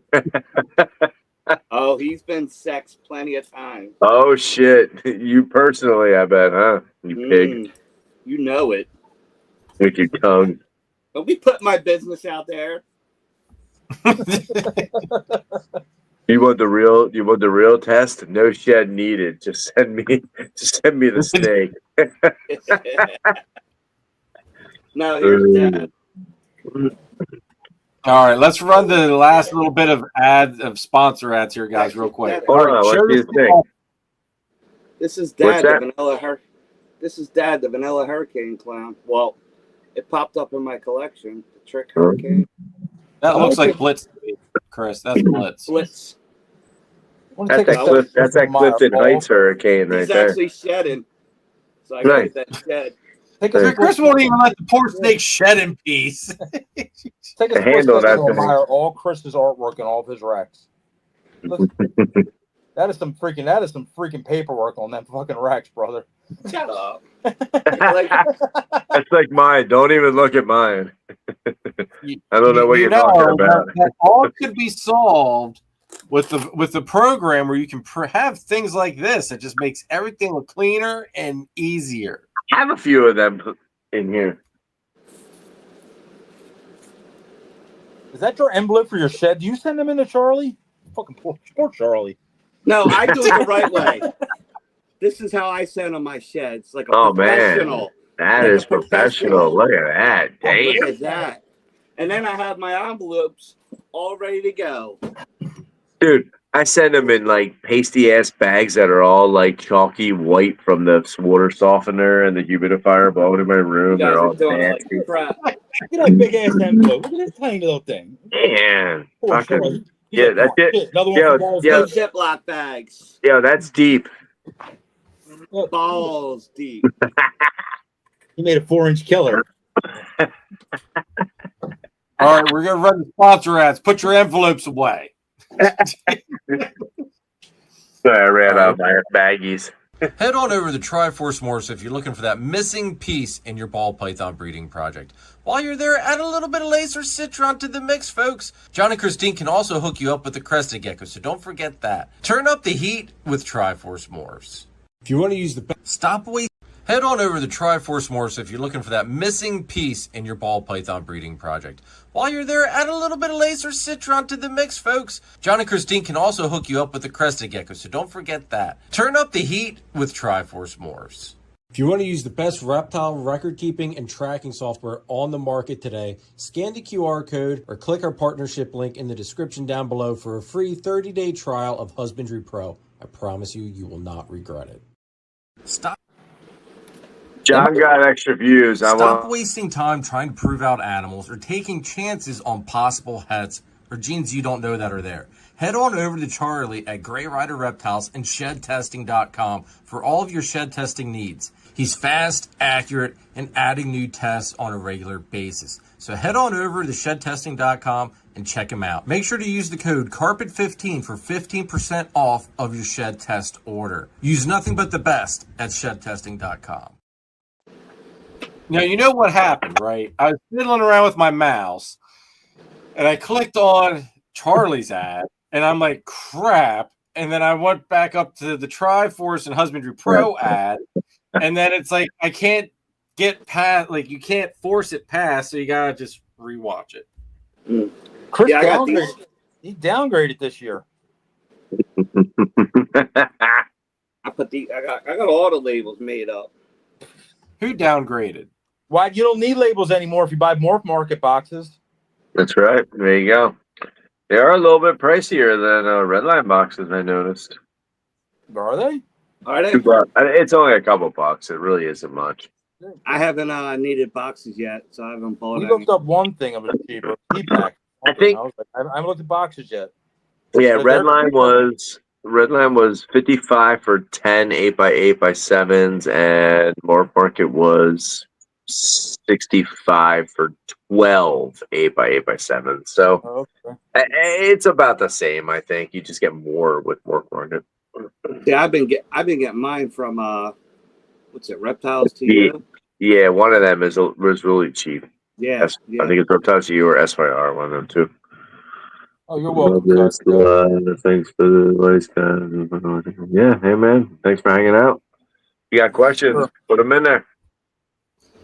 Marcel Davis asks, what would be the best genes to look for if you're a beginner breeder? Ooh, John, hit it. That's a tough one. There's two that come to my mind. But yo, man, you got to repeat that question. I was reading the damn comment. I'm so sorry. I spaced out. I'm just there and bullshit. I was reading the comments. Marcel wants to know what would be the best genes to look for if you're a beginner breeder. Oh, personally, my top two, Exantic and Bang. That's all I'm saying. Bang's not really for beginners. He said beginning breeder. So all right, okay, all right. Exantic and Leopard. Now Leopard goes good with everything, and Exantic that's just the way. Someone mute Jeremy again. As a beginning breeder, what I would look for right now. Him. Mute him. Nathan, get on there and mute him.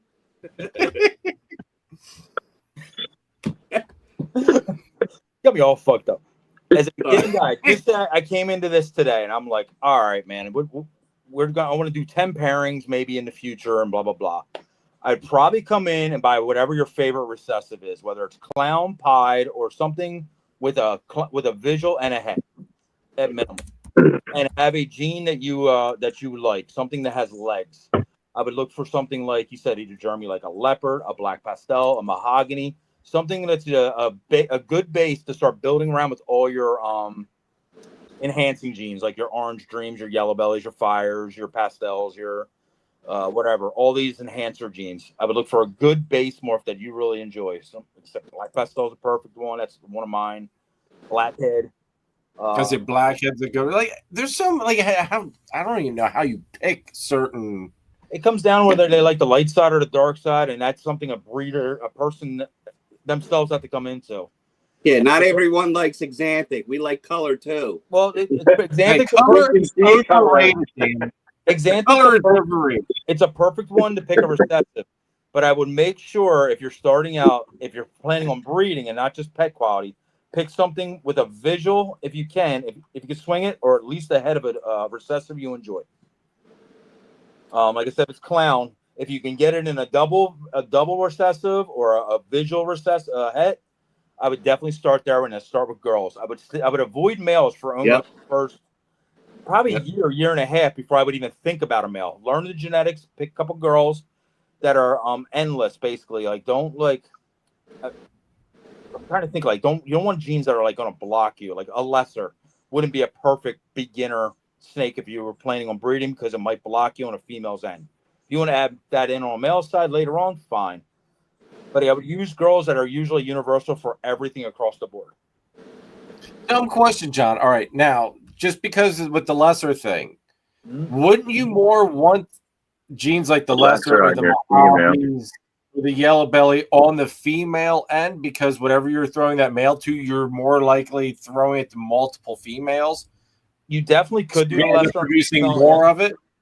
You could definitely do the lesser on the female end, but if, like I said, for a breeder quality thing, you don't want, like I said, I wouldn't want personally like a lesser in the collection as a female because it would limit you to the male. Say you picked up an awesome black pastel Mojave clown, whatever male, and you only have limited snakes. Well, you block her off as a female if you only have a couple snakes. If it is something you're striving for, like lesser's what's up and whatever, you can do it in the male and the female. Like I'm just saying that would not be like a top tier, top 5 gene I would go for as a new breeder is pick up something with a dead end like a lesser. Mojave and stuff is whatever, fine. Or even better yet is Phantom or Mystic because it's not a dead end snake. You turn around back into it. The lesser gene is like almost all the Bell complex animals turn white as the back end of a lesser gene. Mystic can't help it. What's it called? Special. Oh, they all turn white is why I said having a girl sitting there like that is like yeah, if you have them already and like you got a great deal on something, then sure, man, fire away. Like if you find an awesome lesser clown yellow belly with a head attached to it, I wouldn't preferably say het pie because it's on more white snakes. But if you're still looking for white snakes, it's fine. I mean, yeah.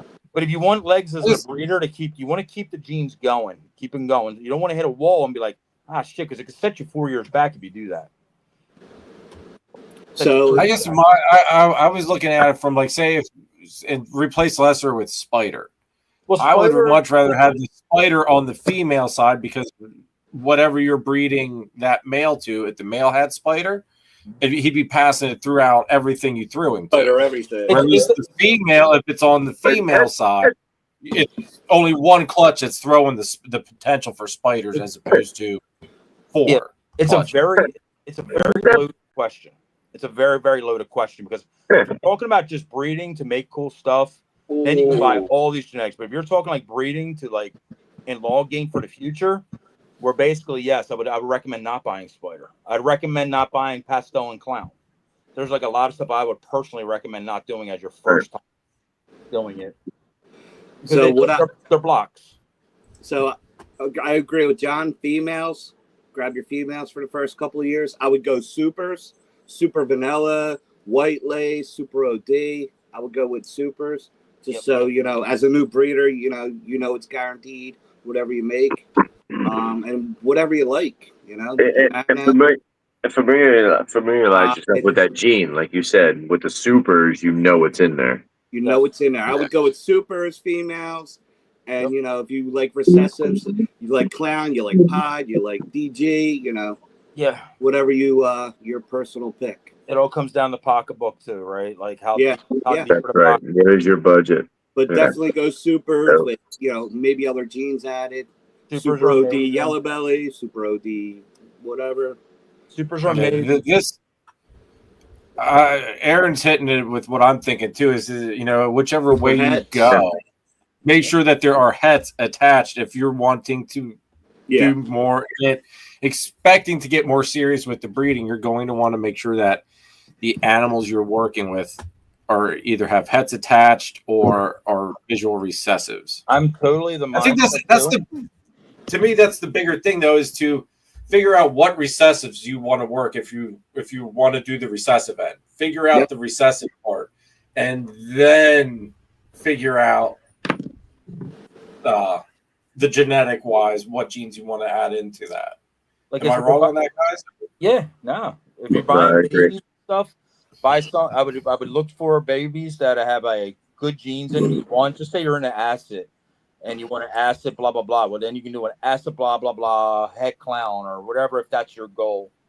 I'd rather see somebody buy, especially if you're getting in something gened up het versus just a normal visual, like a normal pied or a normal clown. You can do that as females, like I said, if you want to buy in and let them grow, but you're better off buying something with a couple genes with a head attached than just doing a clown, because the bang at the end of the tunnel, I mean, you got to remember, it's going to take 3 years for that girl to get bigger. You have more on the back end if you buy a male to take them back to, versus buying just a clown and then being like, okay, I'm going to buy all my power on my male.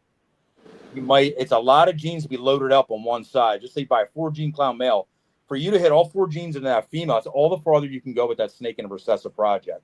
You're only going to hit what the top tier of that clown male was, or whatever male you're using. At least with a girl, you can mix it up with genetics on this side and genetics on this side. Yeah, you'll just basically you're running in place if you just do one recessive female and not putting up whatever. If you're just trying to load that back up. Yeah, Julia, no, the clown you got for me was just a clown. Thank you. Yeah, I only have like a few that don't have a head, female wise. Yeah, because there's so many different ways to start this breeding wise. Like as somebody new, like if you're just like going to do a hobby little thing, just buy this gene you like and really want to see. But the one thing I'll always recommend for anybody, if you've seen the combo, you've seen me make it, or you've seen somebody else make it, shoot beyond it for your personal project. Like if you can get to it, fine with what you're doing, but your mindset should be, okay, once I get there, I want to go beyond what they did. And it should be wherever that may land you. Just say you see me make a Pompeii. Maybe you want to make the, I don't know, acid Pompeii. Maybe you want the acid Pompeii head Xanthics or Xanthics eventually one day. Like try to shoot past what we're seeing. Bills won. Did they? Cool. 27-25. Oh, that was close. Wow. Yeah, it started getting close. Yep. Because I was wondering what you were clapping for. I didn't know if you were clapping for John or if you were like I wanted the Bills to win. I wanted the Bills. This breeding thing's a journey, and be prepared. Like anybody that's doing this, be prepared to be shot off bound. Yeah. Half the shit I shot out to make, I don't even make. The males didn't breed the girls. The girl didn't take. The girl didn't do this. Blah blah blah. Forever, and we just got detoured to the path I'm on today. Your mind will change fast, man. Like within, if you do this for 3 months and you're really like watching things like these and you're watching the internet, your mind will change. 6 months later, it'll change again. A year later, it'll change again. That's why I said when you buy girls in the very beginning, buy something with some legs. Like basically, it has like no dead end genes, because they can just sit there and I call it riding a rack or whatever. They can sit in that rack and grow, paying their rent. Yep, you're sitting in that rack growing, and you're basically going to take your future is going to be a male. By the time you get the information built up, you really know what you're doing by the time you need your male. But that girl's going to sit there and freaking just keep growing and growing. It's something compatible with almost anything you're going to buy. Yep. But spider stuff is it's a dead end. Like the market doesn't call. It's a harder sell to buy spider right now is like kind of counterproductive to do it on purpose. If you like it, and I have nothing else to say about that. You like it, you do your thing. Yeah. But if you're trying to do this as a breeder thing to, get your ball rolling, try to get a little couple of dollars to keep it and going, make profits, buying thermostats, keeping your room heated, keep feed, try to stay something that's not dead ends. That's all. Yep. But like I said, everybody has their own needs. You'll know what you'll like within probably a year. You'll see the combos, keep coming to the shows. The stuff that stops you dead in your tracks, that's the stuff you should try to make, and then try to make it better. Yeah, search Morph Market, look at snakes you think are cool. I seen a cool Super OD lace clown. That was cool. Yep. Actually, pretty cool. I go to shows to this day, man, just to walk around and to see that animal. It just stops me dead. I bought a freaking reverse. I'm not a big Kluber guy. I have a couple. So last show, he did Repticon this weekend. I went through over my buddy Brian's table, and he had a reverse Okatee to Sarah something. Oh, that thing was freaking nuts. Dude, yeah. Corn snake. Right. Corn snake. Yeah. I stopped dead, and my jaw just went. It was it. It was the snake. Wow. You know what I mean? I'm not looking for corns. I'm a ball python breeder. That's something that stopped me dead. So what did I do? Brian, what's it take? Not only do I want the one that has a little bit of size. How many balls you want? Not exactly. Not only want the one with size. He had a baby sitting there, which even had more of if you know anything about baby corns, are way better looking when they get bigger versus when they're little, because the whites turn white later and all that shit versus the freaking grays. And Christian was all about that shit. So I basically looked at the thing. It's like, oh, it's gray. I'm like, I want the baby too. But that was like, look around the shows, man. When you walk by these tables, whatever jumps out at you, talk to the breeder. See if the dead ends are. Talk to them about it. Be like, look, I heard some dude, freaking John from Triforce, talking about like dead ends. What genetics are is? Is there spider in it, fire? Let him explain to you like what the snake does, and maybe he'll show you a couple other things on the table what it's doing. Maybe he'll pull out his phone and be like, yo, this is the project I'm doing. Listen to this. Like, try to grind your gears and listen to what these guys got to say, and you'll go far, man. Just soaking in the knowledge and just using your eyeballs to see what the hell you like. Oh yeah, for sure. Eyeballs is the biggest thing. Going back to that original question, what to gear if you want to breed? Eyeballs. Start with that, because you got to look at these fucking things and you breed them to produce babies. The one thing I'm jealous about is new breeders today versus when we were, years ago. We had a thing called water ball python. So you'd punch in your, just say you were like pinstriping. Hell, these names like nuclears and all kinds of back then. It's still a Morph Market, isn't it? They sell that calculator? I still have the genetic calculator, but I'm talking about the pictures. Well, now you got a Morph Market. Oh, yeah. Basically, if you figure out you like acid gene, not only do you don't have to look at acid gene with just you look at acid gene itself. See what all the combos are. Start at the top of that page and just scroll. Click on them all, yep. And there's a look and be like, holy shit, I didn't even know it did that. Well, look what it did with GHI. Look what it did with Stranger. Shit, your brain would never even think about it. But if you're scrolling, you'll see it. And then you'll be like, I got a GHI orange dream yellow belly. Then type that in. If it don't come up, guess what, man? You're on the right track. I like what it did with for something that really hasn't even been posted or seen yet. Whether it sucks or not is going to be to be determined when you make it. But chances are, if you like the GHI acid, you like the GHI acid this, and that GHI acid, yellow belly, whatever, orange dream, like I said, probably pretty fucking cool. Oh, yeah. Yeah, right? And don't sleep on them recessive. I mean, not recessive, I'm sorry. Don't sleep on them codominants, No. The game has been so hard on recessives lately, but guess what? Guess what's still there? Recessives. A lot of people are sleeping on them. Don't do that. Take your time, make your codominant recessives, because right now, like I said, we seen Desert Ghost Clown. We have watched it go down, we have watched it whatever, but guess what's going to hold value? A blackhead, yellow belly Desert Ghost Clown. Because why? Because it's hard to get these codoms into recessive projects. Mm-hmm. Get your killer heads. Yep. Make your killer heads. Anything you can't buy, anything you can't search and find, that's the shit you should try to strive for to make. You can't buy it, you have to make it. It's a good direction. Was that mahogany there? No, it's acid cypress. Head hypo. Oh, pretty. Okay. Yeah, I wish it was the only male, so he's going to replace Daddy. That's a killer snake, bro. Love it. Yeah. It's wild interaction. But yeah, like I said, get deeper on that kind of stuff. Marcel, I talked to Marcel, so he's figuring a lot of good stuff out. He's doing some good stuff over there. Black acid. Black pastel acid. Black acid, yeah. Or the belly on that thing. Yeah. Show the belly on that thing. Get closer to that. Ew, look at that. Dude, that's cool. Well, the belly on that's part of that for me. Oh, wait till you see the hypo. So the last part of that thing, my jeans, I'm going to highly recommend a lace jean. I'm going to highly recommend some banging ass freaking yellow belly, stuff like that. Stuff that really enhances jeans. Acid hypo. Hypo's another one that I'm a real See. fan of. You don't need that. You don't need that. Shipping 1896. Actually, you know what? Forget that. I'll come pick it up. Who, her? Yeah, I'll bring you some rats. I have another one. That one's mine. I have a bigger. Oh, this motherfucker goes, oh, I have two. Fuck you. She's not eating. She's a pastel acid hypo. Ooh, look at that. She's being goofy. Yeah, get it out. Man, it's us, man. Yeah, she don't want to take anything. She's being goofy.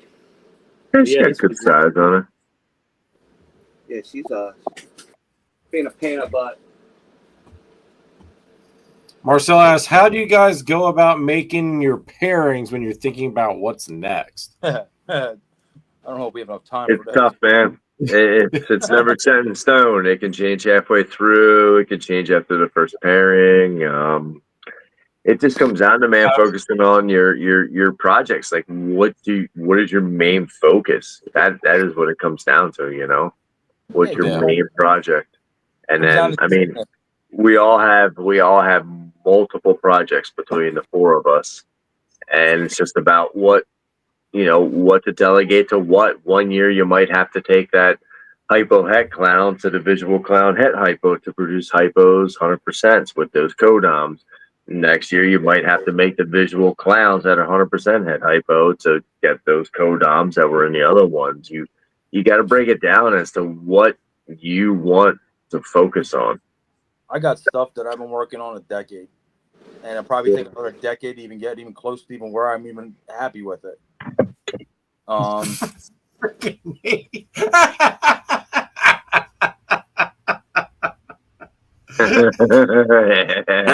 I'm lost.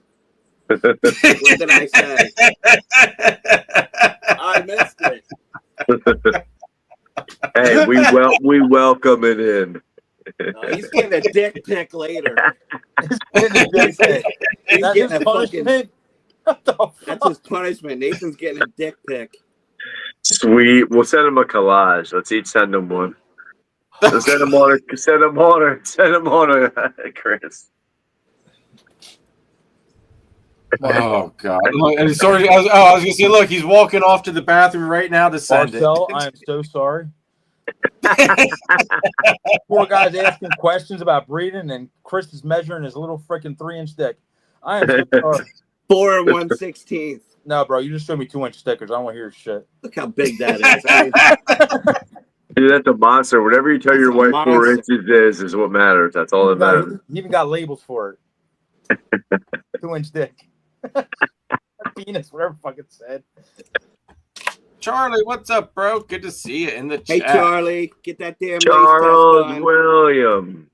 What's he still need? Some white lace sheds? Marcel wants to know if any of those acids were available, Chris. Yes. Everything is available, Marcel.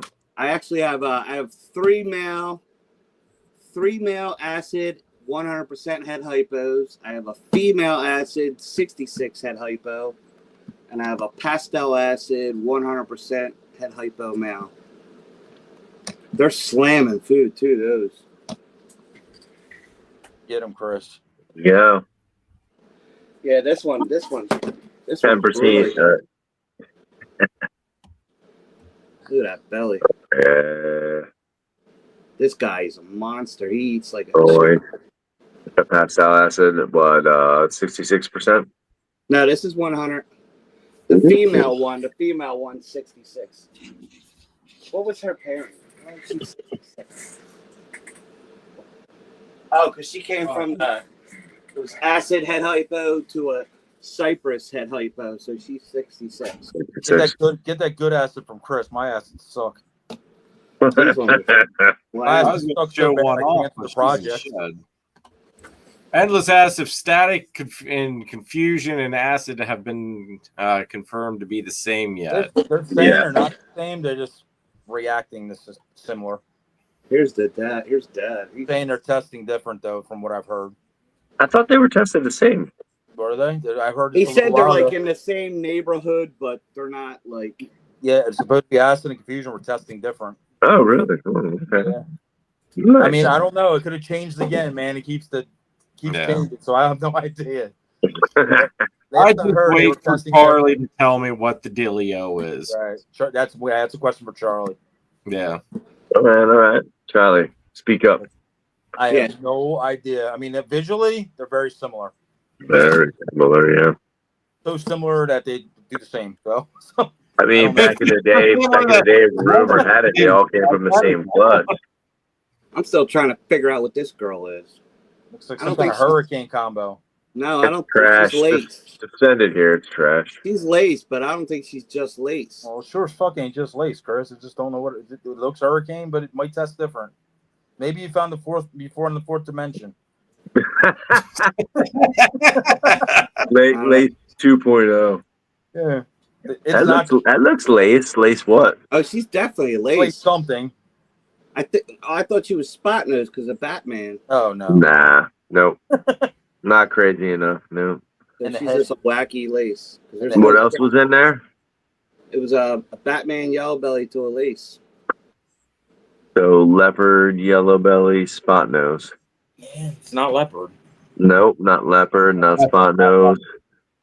What's the belly look? It's popcorny. I mean, yeah, you're right. Lace. Possible yellow belly, maybe. Yeah, that's supposed to be spot nose lace, so I don't know. See the head? Yeah. Okay. Well, look at the side on that pattern. Look at the pattern on that.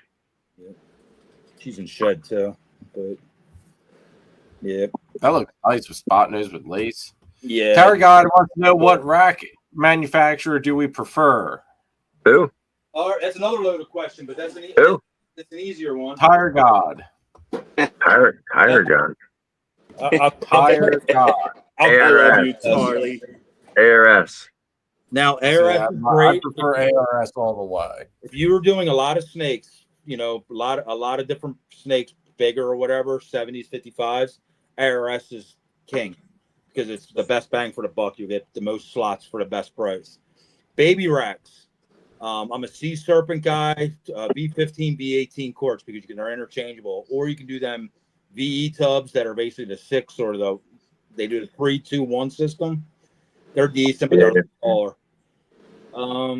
You also can do if you're doing a small collection fast or not fast or slow, you can buy Sea Serpents like 10 highs, 7B70s, 35s, add rack at a time that are stackable that are like look nice collecting in together if you don't have the money to buy an ARS at one shot. But yeah, my favorite rack of all time is the ARS 10. Yeah, for sure. Nathan puts a good point too. Depends on what coast you're on too. Yeah. Yeah. Oh well. Yeah. If you're not on the East Coast like us, Freedom Breeder. Yeah. For sure. Yeah, very good point. Freedom Breeder for a great price shipped in all day. They're stainless. They're just awesome. You're west of the rock. ARS has stainless stuff now too. Yep. Yeah. They did. We're slowly implementing into stainless. Put it that way. I don't know if everything's can be done in stainless yet for them, but here's a cool little girl. Nice. This is a spot nose cinnamon lace yellow belly heck clown. I know. The ARS takes up a lot more room. I do like the hybrid system though, because you can kind of, if you can only afford so much, you can kind of build it, as it goes. I do like that. Hey, Chris, what's that snake you got? This is a super hypo Sonoran leopard boa. Oh, good. Nice. Here's another thing about racking. Like I said, I'll show you this room real quick. I'm going to spin it around. Room is the biggest key for your racking. Because like I said, I got these big sons of bitches behind me, which is, ARS 55. ARS 70 in the corner there. If you spin around in here, that's a 10. That's an old school ARS. It's painted black. But like right over there, they're perfect for like my males, girls in between like 800 to 1500 grams. They're B35Ss and the old Visions. Good juveniles. But there you go. Then they have those. And that's done on purpose. They're PVC, but I couldn't put an ARS there. So I put 210 highs ARS 70s there. Then you got an incubator, and then it's got some custom ARS 50s. Basically, you can buy them in ARS styles, but they're the old ARS 50 style tubs. I did 2 of them. And it fit into this room perfectly the way it laid out. And I just got this corner. So my V35s, and I got a little baby whole back rack in the corner, which is whatever goes in there. What do you got in the 35s? Breeder males? Breeder males are my 35s, yeah. My males don't I don't really get my males too big. I feed them decent and all. Yeah. So yeah, my males don't usually last there past 1,000, 1,200 grams. I usually upgrade them. So it's just been how it's been, but it's just they're perfect. Yeah. Yep. Oh yeah. I got a couple that are bigger. Don't get me wrong. Like I have a big ass like Desert Ghost, or Super MG Desert Ghost Het Clown. He's like 2,000 grams, but it's a snake I like. So he's a stud muffin. I didn't realize you had so extra many cupcakes. 70 tubs. Yeah, I have the 30 in the corner, and then 50, 70 series I have. Then I have 40, 55s. Then I have 60, 70 ARS 50s. I do a step system with my snakes. Like they hit a bin, and that's how like it helps you breed too. They hit this bin, they hit this bin, they hit this bin. Now it's breeding time. When they're going to these bigger bins, they 70s, 55s. They're my breeders, the 50s. And like I said, this is where it all starts though. Is that little thing in the corner? Where's that? I do V15s, which is 3 of them in a row instead of V18s in the corner in the other room. Then they'll hit the V18, and then when they hit this rack, let the games begin because this is where I start growing them up. Yeah. So they'll hit the rack at 300, and I'll leave them in that rack all the way up to them. It's 1,000 grams. I need that. So that's 75 spots, which then dispersed around the rest of this room. Did you ever think about swapping that 70-30 for a 55-40? 70, I do have 50. I have one of each. So I know. I didn't realize you were using so many 70 tubs. I used the 70s. So I do have that many big girls, dude. I got a lot of girls. Yeah. No, I got a big girl from you, man. She's huge. So I usually I'll ride them girls a long while, man. Some of them girls that are 3,500 grams are great egg layers. The 55s is great too for up to like 2,500, 3,000 grams. It works perfect. The ARS 50s, I'll leave them girls in there almost up to 2,500 grams, depending on if the other spaces are all occupied. But they're average about up to 2,000 grams in my 50s. I was just saying for space-wise, more tubs. Well, it'll only give me one more row, right? It'll give me 10 more. It's a 40 versus 30. So 10 tubs really isn't going to make or break my decision on like totally upgrading a 70 versus 30. Plus, I need the 70 for them big giant girls. Plus, I got my womas in there. Okay. Shit like that. So it's just it's the way I do it because, like I said, I'm a visual person. It's a step system. Boom, boom, boom, boom, boom, boom, boom. And it took me many years to get this, guys. Like I didn't just go out and be like, laid this room out one day. This is literally 12 years worth of collecting racks, moving racks out. Oh, I remember. I've sold well over 100 racks just building up to this kind of system. Seeing if I like them. In the beginning, that's the thing. You find what works for you. Yep. In the beginning, if I had the money, of course, I'd buy these ARSs. Would have been top dog if I had the money. Back in the day, I did what Chris was talking about, man. Some melamine racks, wood with polyurethane on them. Like, you know what I mean? We did. I used to have plastic racks that you bought from Home Depot, turned upside down with freaking Lawan laid on them with freaking. Yep, I had that. The plastic tube racks. So it comes all down to what you can afford, and if you can go like balls to the wall, yeah, go get yourself some ARSs, get yourself some nice, get yourself a kick-ass ARS 10, get yourself some crazy good V18 tubs, some Sea Serpents. You won't really have to do anything much other than that, and then just start tweaking it the way you like it. And honestly, you could find a used setup on like Marketplace. We didn't have that availability to us. Nobody was selling anything used like that. I mean, hit the racks in this room are used. Like I said, that's black. It's a black ARS, an old metal one. I'm saying the ARS. You know, the old ARS. But With everybody that's been getting out and everything, I mean, there's racks all over the place. You can find them now. You can find ARS used on Marketplace. That rack's heavy as fuck. It's all metal. They still actually sell that. That's the real deal one. That's the real deal. All metal. Yo, what's up, Miguel? Well, bro, that sat outside for 3 years. Some dude in whatever. It was all rusty. I stripped that thing down and painted it myself. But I also saved myself $1,500 at the time. It was worth it for me to do that. Miguel, you off because of the snow or what? I'm off tomorrow too for MLK. Jeremy, your rack. Your ARS. What's that? Show them your ARS baby rack. That's another cool rack too if you can afford it. It's a nice little grow out tub. What's that? The 180? Yeah, 130. There's a lot of motherfucking 130. Like I would love to have a rack like that, but I just have nowhere to put it, so I'll stick with the V18s and the. So those tubs are about what? A little smaller than the V15s? No, bigger. They're bigger than V15s. Basically, dude, you take an ARS 10 series tub, split it in half. Split it in half. That's what it is. Oh, so it's bigger than the V15. So they're a good like 4 or 5 inches even longer than a V15. Oh shit! Like all right. Inch wider. So yeah, Jeremy can leave snakes in that rack probably to a good 600 grams comfortably. Christ, all you need is one of them. Fuck. Yep. So that's a great garage rack. The only all three of my problem, hatchling racks. the only problem with the 130s is that, for me anyway, is that they're not suitable for the carpet. So I like that's solely just a ball python hatchling rack. That's all that's good for me. Carpet better.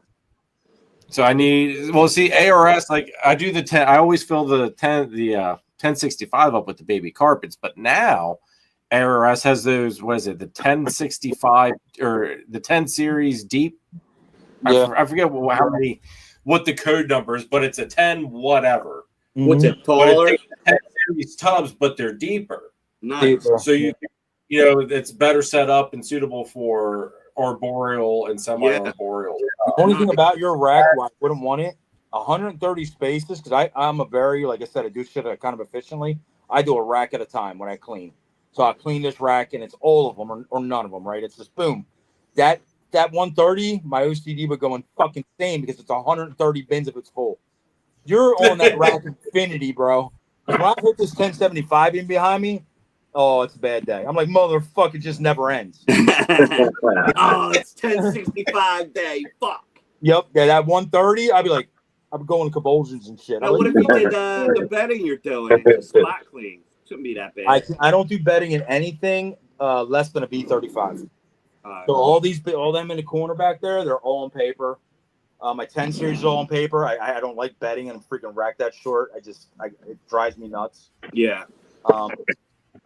Space with the snake in there too. Say you got a 400 or 500 gram snake in there, you put bedding in there, man. That snake's like. What's up? So I'll start. Bedding in those kind of racks. So I use we always call it just Nathan's bedding, but it's like a chip. Sandy chip. Yeah, sandy chip acid bedding. So I started in them, and then I'll rock it in all my V70s and 55s, and ever since I switched to that system, bro, I love life. It smells fucking down. That the labor, dude, is literally cut like 1/10 of the fucking time it used to take. Oh, that's awesome. That's awesome. Yeah. So. Yeah, we'd spend, like I said, with the amount of snakes we had, it was a full-time job, like just cleaning these damn things. Because we're cleaning snakes every day doing something. That's what I'm doing tomorrow, cleaning everybody. Because it's never fully done. I can only do so many racks even in a day. Like, dude, I get through like to one rack, and I get through to another, and then I'm like, okay, I'm done, and I'm like, oh, I got to start over. Yep. Start over now. Like that's how it is. Yep, especially at the feet. That's why you guys gotta get into stuff that takes more space. That way, it's less animals. This is true too. If anybody knows anything with ball pythons, man, you feed them. 3 days later, you get that nice little piss span because they drank all their water after they ate. You get that nice first piss, and you get the nice urate in the corner and everything. So change. 3 days after that, they usually piss again because they're assholes. And ones that they'll shit sometimes with that one. If they don't shit with that one, they'll even give you another delivery of a third time. By that time you're usually right after you clean. They rock you every freaking time you feed. That's why I feed every 2 weeks. because they'll rock you for that 2 weeks that they don't eat.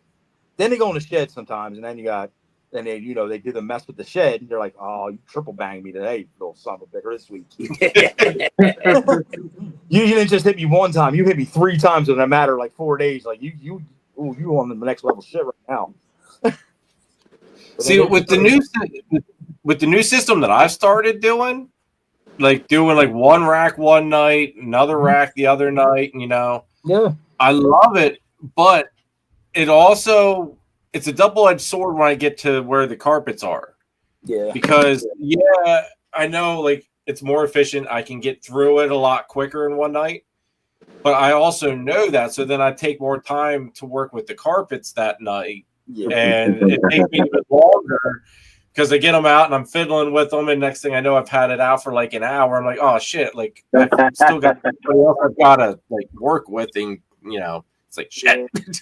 Speaking, I gotta get more Cocoa to go off Chris. Yes, sir. I gotta check because I'm getting low. Yeah, as you work, you'll find new systems all the time. Like I'm still, like I said, 12 years deep. I'm always finding a new system. Like even putting babies away after shows. I used to like take the babies home, put them in the case, bring them home in a case, and I would clean the rack out. I would just put the babies back in it. Well, recently we basically go through. I'll literally change all the water in the room before babies even go in it. So they'll sit in their little displays, and then I'll go through. And then this way, when I have like 5 racks open, I can actually start separating. Because that time of the year, I put all clowns here, all head with the clowns, all the pies with the pies, all the pies. Oh, it's an ultramel section.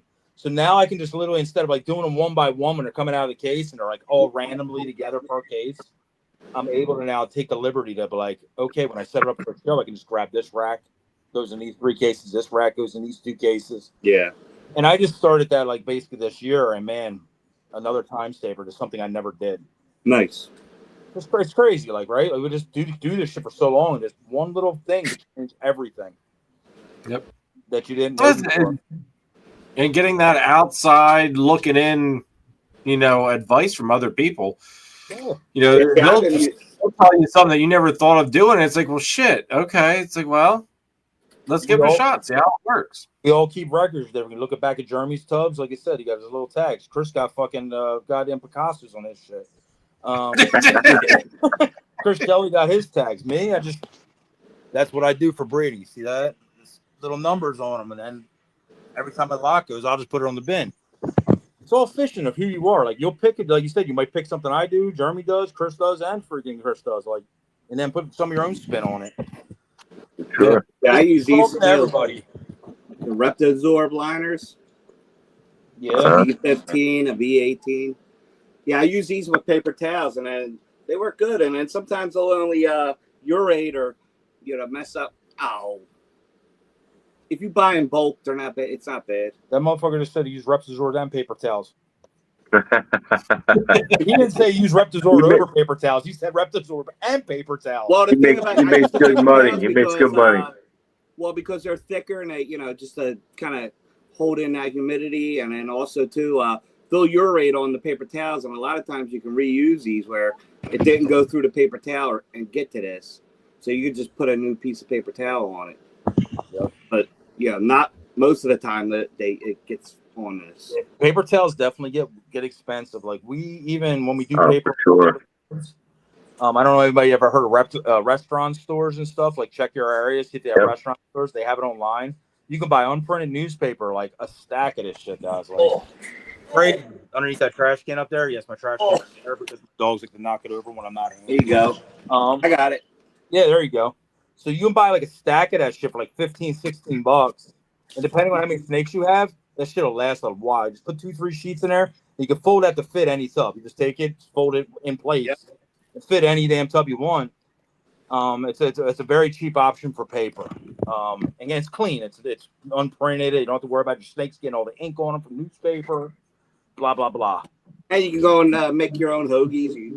Yeah, it's basically paper. We ran into that a couple years ago, man, and I've saved probably a couple $1,000 in bed. Yeah. You told me about it. I love it. Yeah, because it adds up. No different than, like you said, you use the Reptazorb and paper towels.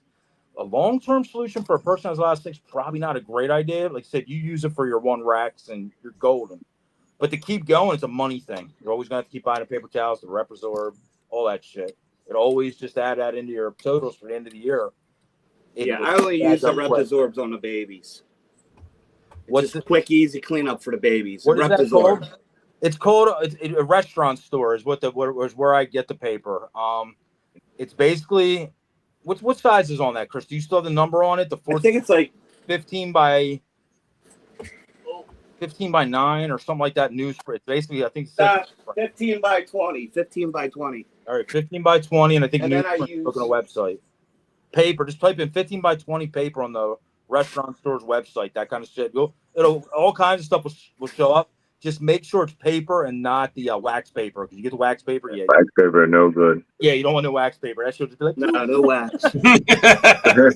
They sell it with wax paper and they sell it with the foil back and all that shit. Just make sure you're buying paper.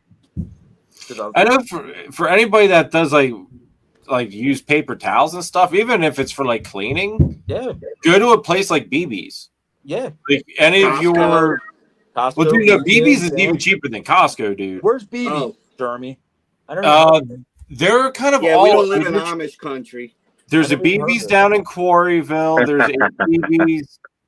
Abe and Jeb. Oxford. So about whatever, just say regular 12 or 24 pack of paper towels. What's it run? Maybe $2. No way. Get the fuck out of here. $2 for a 24 pack of paper towels? Dude, for a big ass pack of paper towels. All right, here, hold on. 1 second. Should I pay like $25 for a big thing of Because I'm going to tell you right now, Jeremy, you're going to buy my paper towels for the rest of my life and I'm going to pay it double. Yeah, it's like $15 to $18 for a 24 pack standard. Bounty and shit, you'll pay $29. It's freaking insane. I pay like almost $30 for $27 for a bounty. Big thing of bounty. Oh, bounty, yeah. I gotta use the bounty, man. A quicker picker upper. $4 for a 6-pack. Your big loads you have over there at Balls Deep. So $4 for a 6-pack. So that's on par with what we're buying. Yeah, but is it thick? Is it like pack or whatever? They're the crappy little like single rolls though. Too. He's got that Dollar Tree paper towels. Don't be mad. Don't be mad. You ain't got the quicker picker upper, man. You got 6-pack, man. I buy them big ass. You got that fucking 40. That bootleg paper towel. I got the quicker picker upper. The quicker picker upper. Bounty used to buy all the time until, like I said, Walmart. Chris, we'll try like for bin size. Walmart's great value. I think they're great value, but whatever, they fit the the V18's perfect. They go end to end. Like Bounty don't. Bounty stops at short. Yeah, a little short. Yeah. Yeah, these things fold in half perfectly, where they hit the V18 perfectly and just lift it up the back a little bit. You know, they're always pissing the back corners. It'll come out in one piece 90% of the time. That's what dick and piss out front. Nice. And yes, what's it called? I'll show everybody real quick. I only do halfway up the bin when I do the towels. I don't. Hog Island? No, these are Costa Ricans.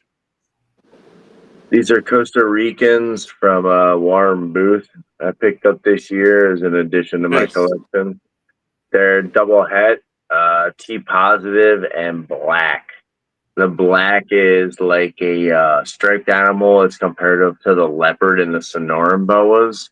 And then the T positive is like the caramel albino, but pure Costa Rican boas. So nice. these guys only max out at like 4 foot or so. This is the female. Oh wow! Yeah, this was my big purchase this year. These guys, I'm excited for these guys. Yeah, that's cool. Long road with some double hats and dwarf boas. You know, I got at least 4 years with these guys. So they're basically just how like carpets are then. That 4-year. They're freaking awesome. Yeah. I got your Tarahumars, Miguel. I gotta hit you up and see what's up. So this is a system I use. I'll literally V18 quart. I'll put it end to end. It's basically all bunched up because the freaking water was on it. And I'll spray it real quick, just one swipe with water. I'll lay it down there and I'll curl the edge up across the back end because this is usually where they piss all the time. Down the sides. And I always leave the front open in case they soak their bait. What up, Wiz? What up, Wiz? They have somewhere to run to. So the water will be sitting up here, like right towards the front to hold it down. And then when they piss or something, say it's a huge piss and it's all wet, they'll run up here and they'll hide. away from the water. If I did the whole bottom in paper towels like I used to, the whole thing would just be soaked. Huh. So I do that even with my bigger ones. Like I always leave the front of the tub exposed, and then put the water bowl when it's paper. Huh. Even that paper Chris, that I use for like the V18s and shit, I'll do a lip and leave like a little reveal that big on the front of a V35. Well, that's kind of what I do with the V18s and the V15s. I'll do the Reptozorb liner, and then I just do the paper tail bounty in the back. There you go, guys. That's a fucking snake right there. Yeah. Oh, looks like he's puckering, dude. You better watch. Malacio, what's up? He's cool though. Malacio likes that tip there, John. Yeah, it works. It works amazing because, like I said, they have somewhere to run. You don't have to worry about doing a whole bottom, so you save yourself a little bit of paper. Like instead of putting 4 folded in half paper towels in this bin, it's just 2. Boom. And like I said, I'm in these snakes every couple of days. So if I see they do something, I'll pull it out. You know, I got another great tool. This thing. You guys ever heard of Cricket? It's a freaking thing they sell over at like Michael's and stuff. And it's for vinyl and for women craft and stuff. This little tool, bro, I'm gonna tell you guys right now. I'm giving you guys secrets tonight, you lucky sons of bitches. Freaking this tool. Oh man, I gotta do this camera. Fits in these corners like it was made for it. Scrapes out that hard white stuff. Yep. So anybody has snakes and you know you have a lot of snakes and you got that hard urate in that corner, go buy a couple of these. They're kind of expensive. They're like $8-9, but I don't give a shit. I have like 3 of these always at my hand. See, I just use the. I've only brought. Yeah, I got the red line little 3-pack thing. I'm telling you, I've used them. Fuck them. I've used fucking. I fucking carved out my own shit with freaking grinder and freaking knives and. The problem with the red line stuff is it's plastic and it wears down. Yeah, that's metal. What you have in your hand, that's not going to wear down. I've been using these for about 4 years now. I've only broke. I only broke 2.5 because you can, like I said, if you take this thing and push down. Yeah, you can break it. I have to put my finger here. A lot of people might try to use it like that and shit. Yeah. Put your finger right there. Right. And just literally get it out. Take your blue spray, get it out, dude. Save your people's lives. That is the tip of the freaking. That's the tip of the month. There you go. Tip of the month, Jeremy. Well, no, we're gonna start a new segment. John's tip of the week. Yeah. That's my secret weapon, man. I love that freaking thing. And guys, what? I hate to do this. I hate to do this because it always seems like we get on a good roll and then I'm getting yelled at. Well, no, it's 10:20 and I've got to get ready. I got to get ready to go out and pave the way for kids to be able to go to school, even though they're not in school tomorrow because of Martin Luther King. They're not going to school tomorrow. But by God, they're going to be able to if they did. Yeah, no, that's cool. He simply wants to know what it's called. Yeah. They got off brands. They do have off brands. You know I'm cheap. Well, they do have off brands. It's about like Mr. freaking Bounty over here. I don't now he need wants cricket. the off I don't need brand. name brand cricket. It's Sorrentino Stein. I bought the ones from the dollar store, bro. I broke them bitches in a week. All right, don't go cheap on them, people. Yeah, don't go cheap, man. You're gonna be getting some shit off the freaking bins with these things, man. Yeah. Oh God. There's this so I can leave and the guys can stay. The only thing is, Tara, is that the only other person that can run the lobby is in the chat and claims he's too busy tonight. Yeah, too busy. But look, right there he is. Right there he is. Need to go to bed. He's just banging around, it's all right. He's just banging it, Too busy. See, John's got to watch himself now because John needs to go to bed. He's got a big day tomorrow. Now, Christine will be up till like 3 o'clock in the morning. Can yell at him, tell him, be like, hey, you need to get your ass to bed to get to work. Road's going to be bad tomorrow. You got to get up early. Yeah, be careful. Be careful. No, you're going highway. You both got to call me in the morning and let me know what's going on. I think the snow's done, actually. It's not snowing out now. Well, how are they up there in your area, Chris? The back roads and stuff. Back roads Back road's probably shitty. No, I mean, but we Yeah. only got about 4 inches of snow. It's not that bad. Okay. They haven't hit my shit too much yet. It's pretty bad out there. We'll see. So hopefully, Yeah, God. I mean, highways should be good. Throw her in 4-wheel and cruise away and have fun. Oh, damn. Look at this. No snow days around here. Wow. Setting the law. That's the law. Man, Oh, wow. tell you what. Jesus Christ. I quit. You might as well drive in now and just Quit. park in the parking lot and I take a know. nap. What the fuck? This dude, Nate won't even give you a 1-hour delay, I bet. Nope. People need their shit done. Should have Yep. picked better snakes to breed.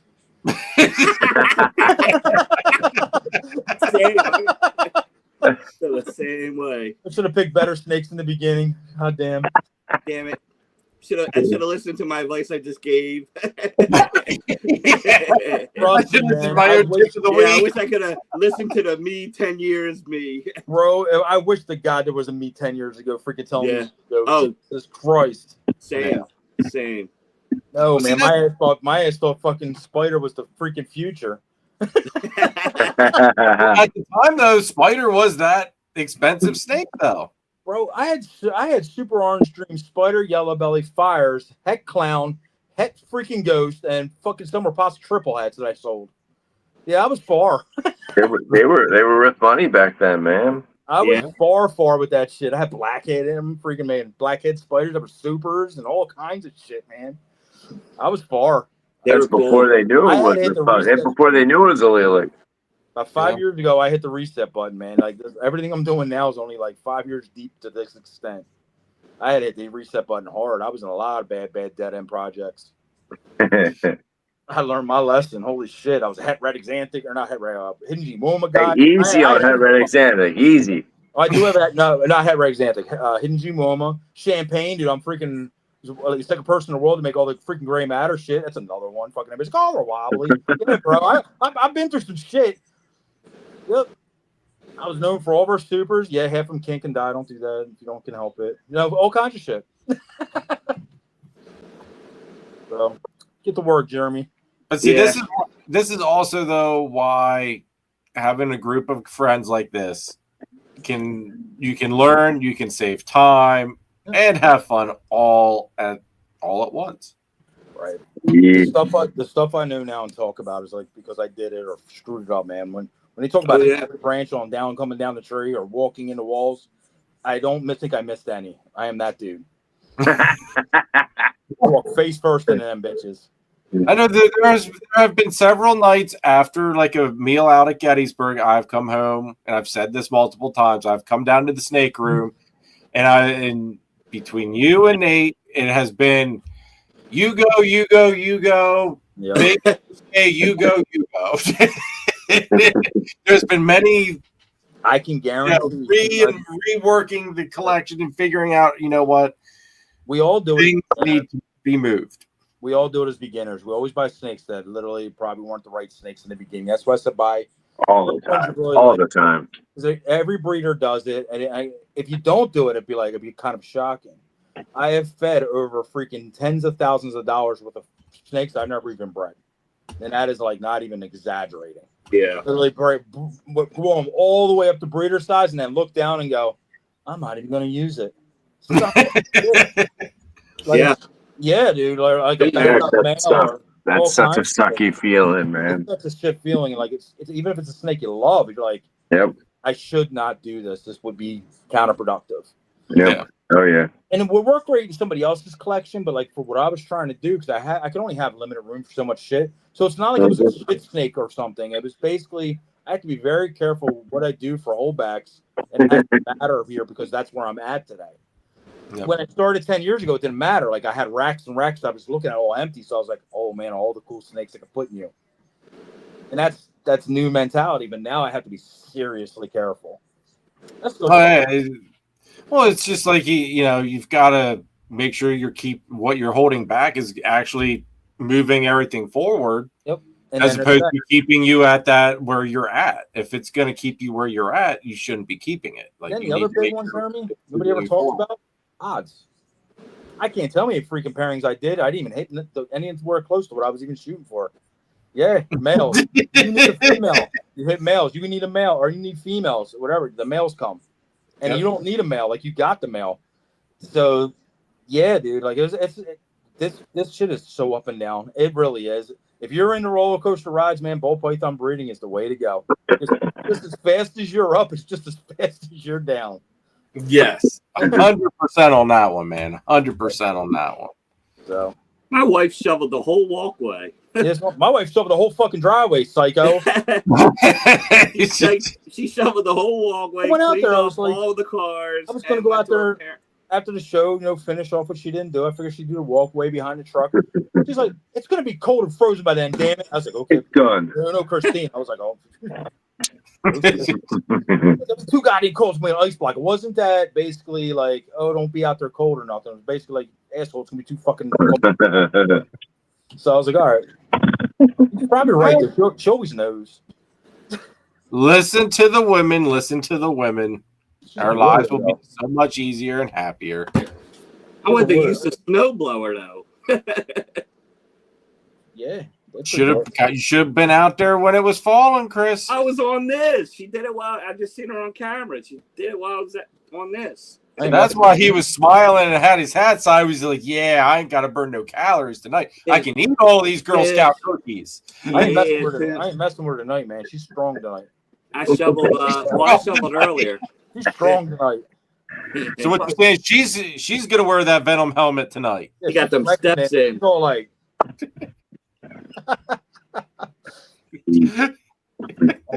Get over here. He's fucking crazy. Come here, boy. Get over here. Great. She did not come with a handbook, man. I'm telling you that right now. Wow. None of them usually don't. I'm gonna have to shovel that whole driveway. I'm just like, whatever. God damn. Get it. All right, made me snacks for the game. Nathan probably called her and said, "You better make sure that boy's fucking up." I'm telling you. Do not give him any excuse to not have his exactly what it was. He's late. I blame you. Fucking tiny people tag team over there, fucking me up. That's it. Midget tag team champions. Yeah, Jesus Christ. They hang together. Oompa-loompas. They're plotting on me. They got your number now, man. You are screwed. Work him till he's dead. Yeah. But all right, guys, we're gonna call it a night because it's 10:30 now. So that means I gotta get my ass ready and get motoring here shortly. I will try to get a video out this week, folks. This is going to be a busy week as well. I know. But also next week I will spoil the anticipation. It will be another show just like this. Maybe John's maybe I'll get somebody on. Or John got somebody coming up. Oaks is on Sunday for anybody local. Going out to the Oaks show Sunday. Chris will be there. I'll be there. I'm gonna have some insane freaking deals. Come see me. Ooh. I got stuff reading racks I need to be clearing. So how insane? Pretty insane, bro. Like for me to make my first purchase from Travelers. Come on over, man. Ooh. Really? I haven't yet. I've been waiting. Really? I didn't know that. Ooh. Chris somehow got it. Damn, bro. Yeah, I purposely avoid the table because I know I can't get. I'm gonna have some pretty fire shit to like project building stuff, like stuff we all talked about tonight. Stuff I can't keep back. I'm gonna put it out there. Come talk to me. There's gonna be some shit. I might need to save that for the personal tour. Yeah, no, you come on. Yeah, Chris, you come on over here. We'll but I'll definitely have some cool ass shit there. So come see us. Nice. And then I'm probably gonna bring that carpet girl. Okay. Are you vending? Yeah, I'm vending. Nice. All right. Cool. Yeah. Good deal. Jeremy was coming, but he's gonna be at the gun show. You gonna get out of there anytime to come over and just check us out, or are you gonna be all day? Dude, I'm there all day, 2 days. Okay. Oh, 2 days. Yeah, that's like Sunday and Sunday. Yeah. I didn't know because usually they do Friday, Saturday, Sunday sometimes. Friday setup. Oh, gotcha. Where's your show at, Jeremy? It is at Solanco Fairgrounds down in Quarryville. So my old stomping grounds, but yeah, it's at the Slanko Fairgrounds there. So Is that the same one that does the it? next show after this? Is that going to be Gettysburg? What the next reptile show I'll be at? Hamburg. Should be Hamburg. Hamburg. Okay. Yeah, February 22nd. Okay. But after Hamburg, then it's probably Gettysburg because I really don't have a whole lot to justify doing a crap ton of shows at the moment. Mm-hmm. That's like literally like I'm looking here. I've got 1, 2, 3, 4, 5, 6, 7, 8, 9, 10, 11, 12, 13, 14, 15, 16, 17, 18 available snakes total. That's Gotta it. Get that merch. Get that merch. I got about 150 men are going to get their welcome day. So what John's trying to tell you, everybody, is come out to Oaks and he's going to play Oprah for the day. Come talk to me, man. See me on here. Be like, yo, you sold me great deals. Oh man, we'll talk about some shit. Oh jeez. Yeah, man. Mama needs a new purse, man. Come on. That's why you're working for Nate, because Mama needed a new purse. Mama needs a new freaking shovel. Let's go. I was just gonna say Mama needs a new shovel after tonight. Yeah. What are the odds I get hit with that shovel on the way out this fucking snake room? We'll get you a new one that's solid. Bonk. Oh man. All right, guys. Oh, Everybody in the chat, thank you very much for joining us tonight. Greatly appreciate all of the love and support. Hit that like button, hit that subscribe button, hit that notification bell. Check out the channel sponsors. Check out the channel membership in the description down below. Use code Warfel60 for Husbandry Pro. Get that 60-day free trial. Carpet 15 for the 15% off of your shed test order from shedtesting.com. So go check them all out. Use all those codes. Keep them straight. Links for everybody's in the description down below. And we will see you here next weekend. I will be exhausted by the end of that gun show because and we're all vending. And you guys are all vending. We're all so vending, yeah. We will. You guys will get to see us all basically scatterbrained. So here it is. What the hell's going to happen that next week? We all got to have a highlight of the day. All right. It's Sunday, right? Oaks is Sunday. Yeah, it's Sunday. Yep. Yeah. We all got to have a highlight of the day, and we'll discuss that next week. I'm taking Monday I like off. the way you think, Chris. I like the way you I think. like that. Let's do it. And everybody, go and buy Way Sorrentino too far out. freaking Zebra Jungle. Go buy it because Fire. I'm tired of hearing gold, it. baby balls. Buy everything. You gotta get the Milwaukee, dog. Bro, you overcompensating. We know this. Us real men here to carry the little. We don't talk about our little package. I don't even measure it. I just pull it out. I love that John had a tape measure on hand. All right, folks, we're gonna end it here before we just Good completely. night. Yeah, have an awesome rest of the week. Stay warm, and hopefully, you guys stay safe if you're having to go out and drive in the snow. John, be careful tomorrow, bro. Get to work, bitch. Be careful. Nate will come get me. Take care of our buddy here. Nate will come get me if I break down. You're right. He'll come get me. That's some little real vehicle that actually has full-wheel drive. It looks like. In the fucking little dolly. In the little dolly, flatbed dolly. This way you can tell me what a bitch I am for having two-wheel drive truck and all. Yeah, with that freaking slamming ass system in the back of his freaking van.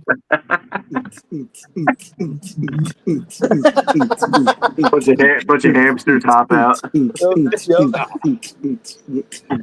All right, everybody. Have an awesome rest of the week. We will catch you here next weekend, next Sunday, 8 p.m. Eastern. And hopefully I can get this video strung together where I'm going to be happy with it.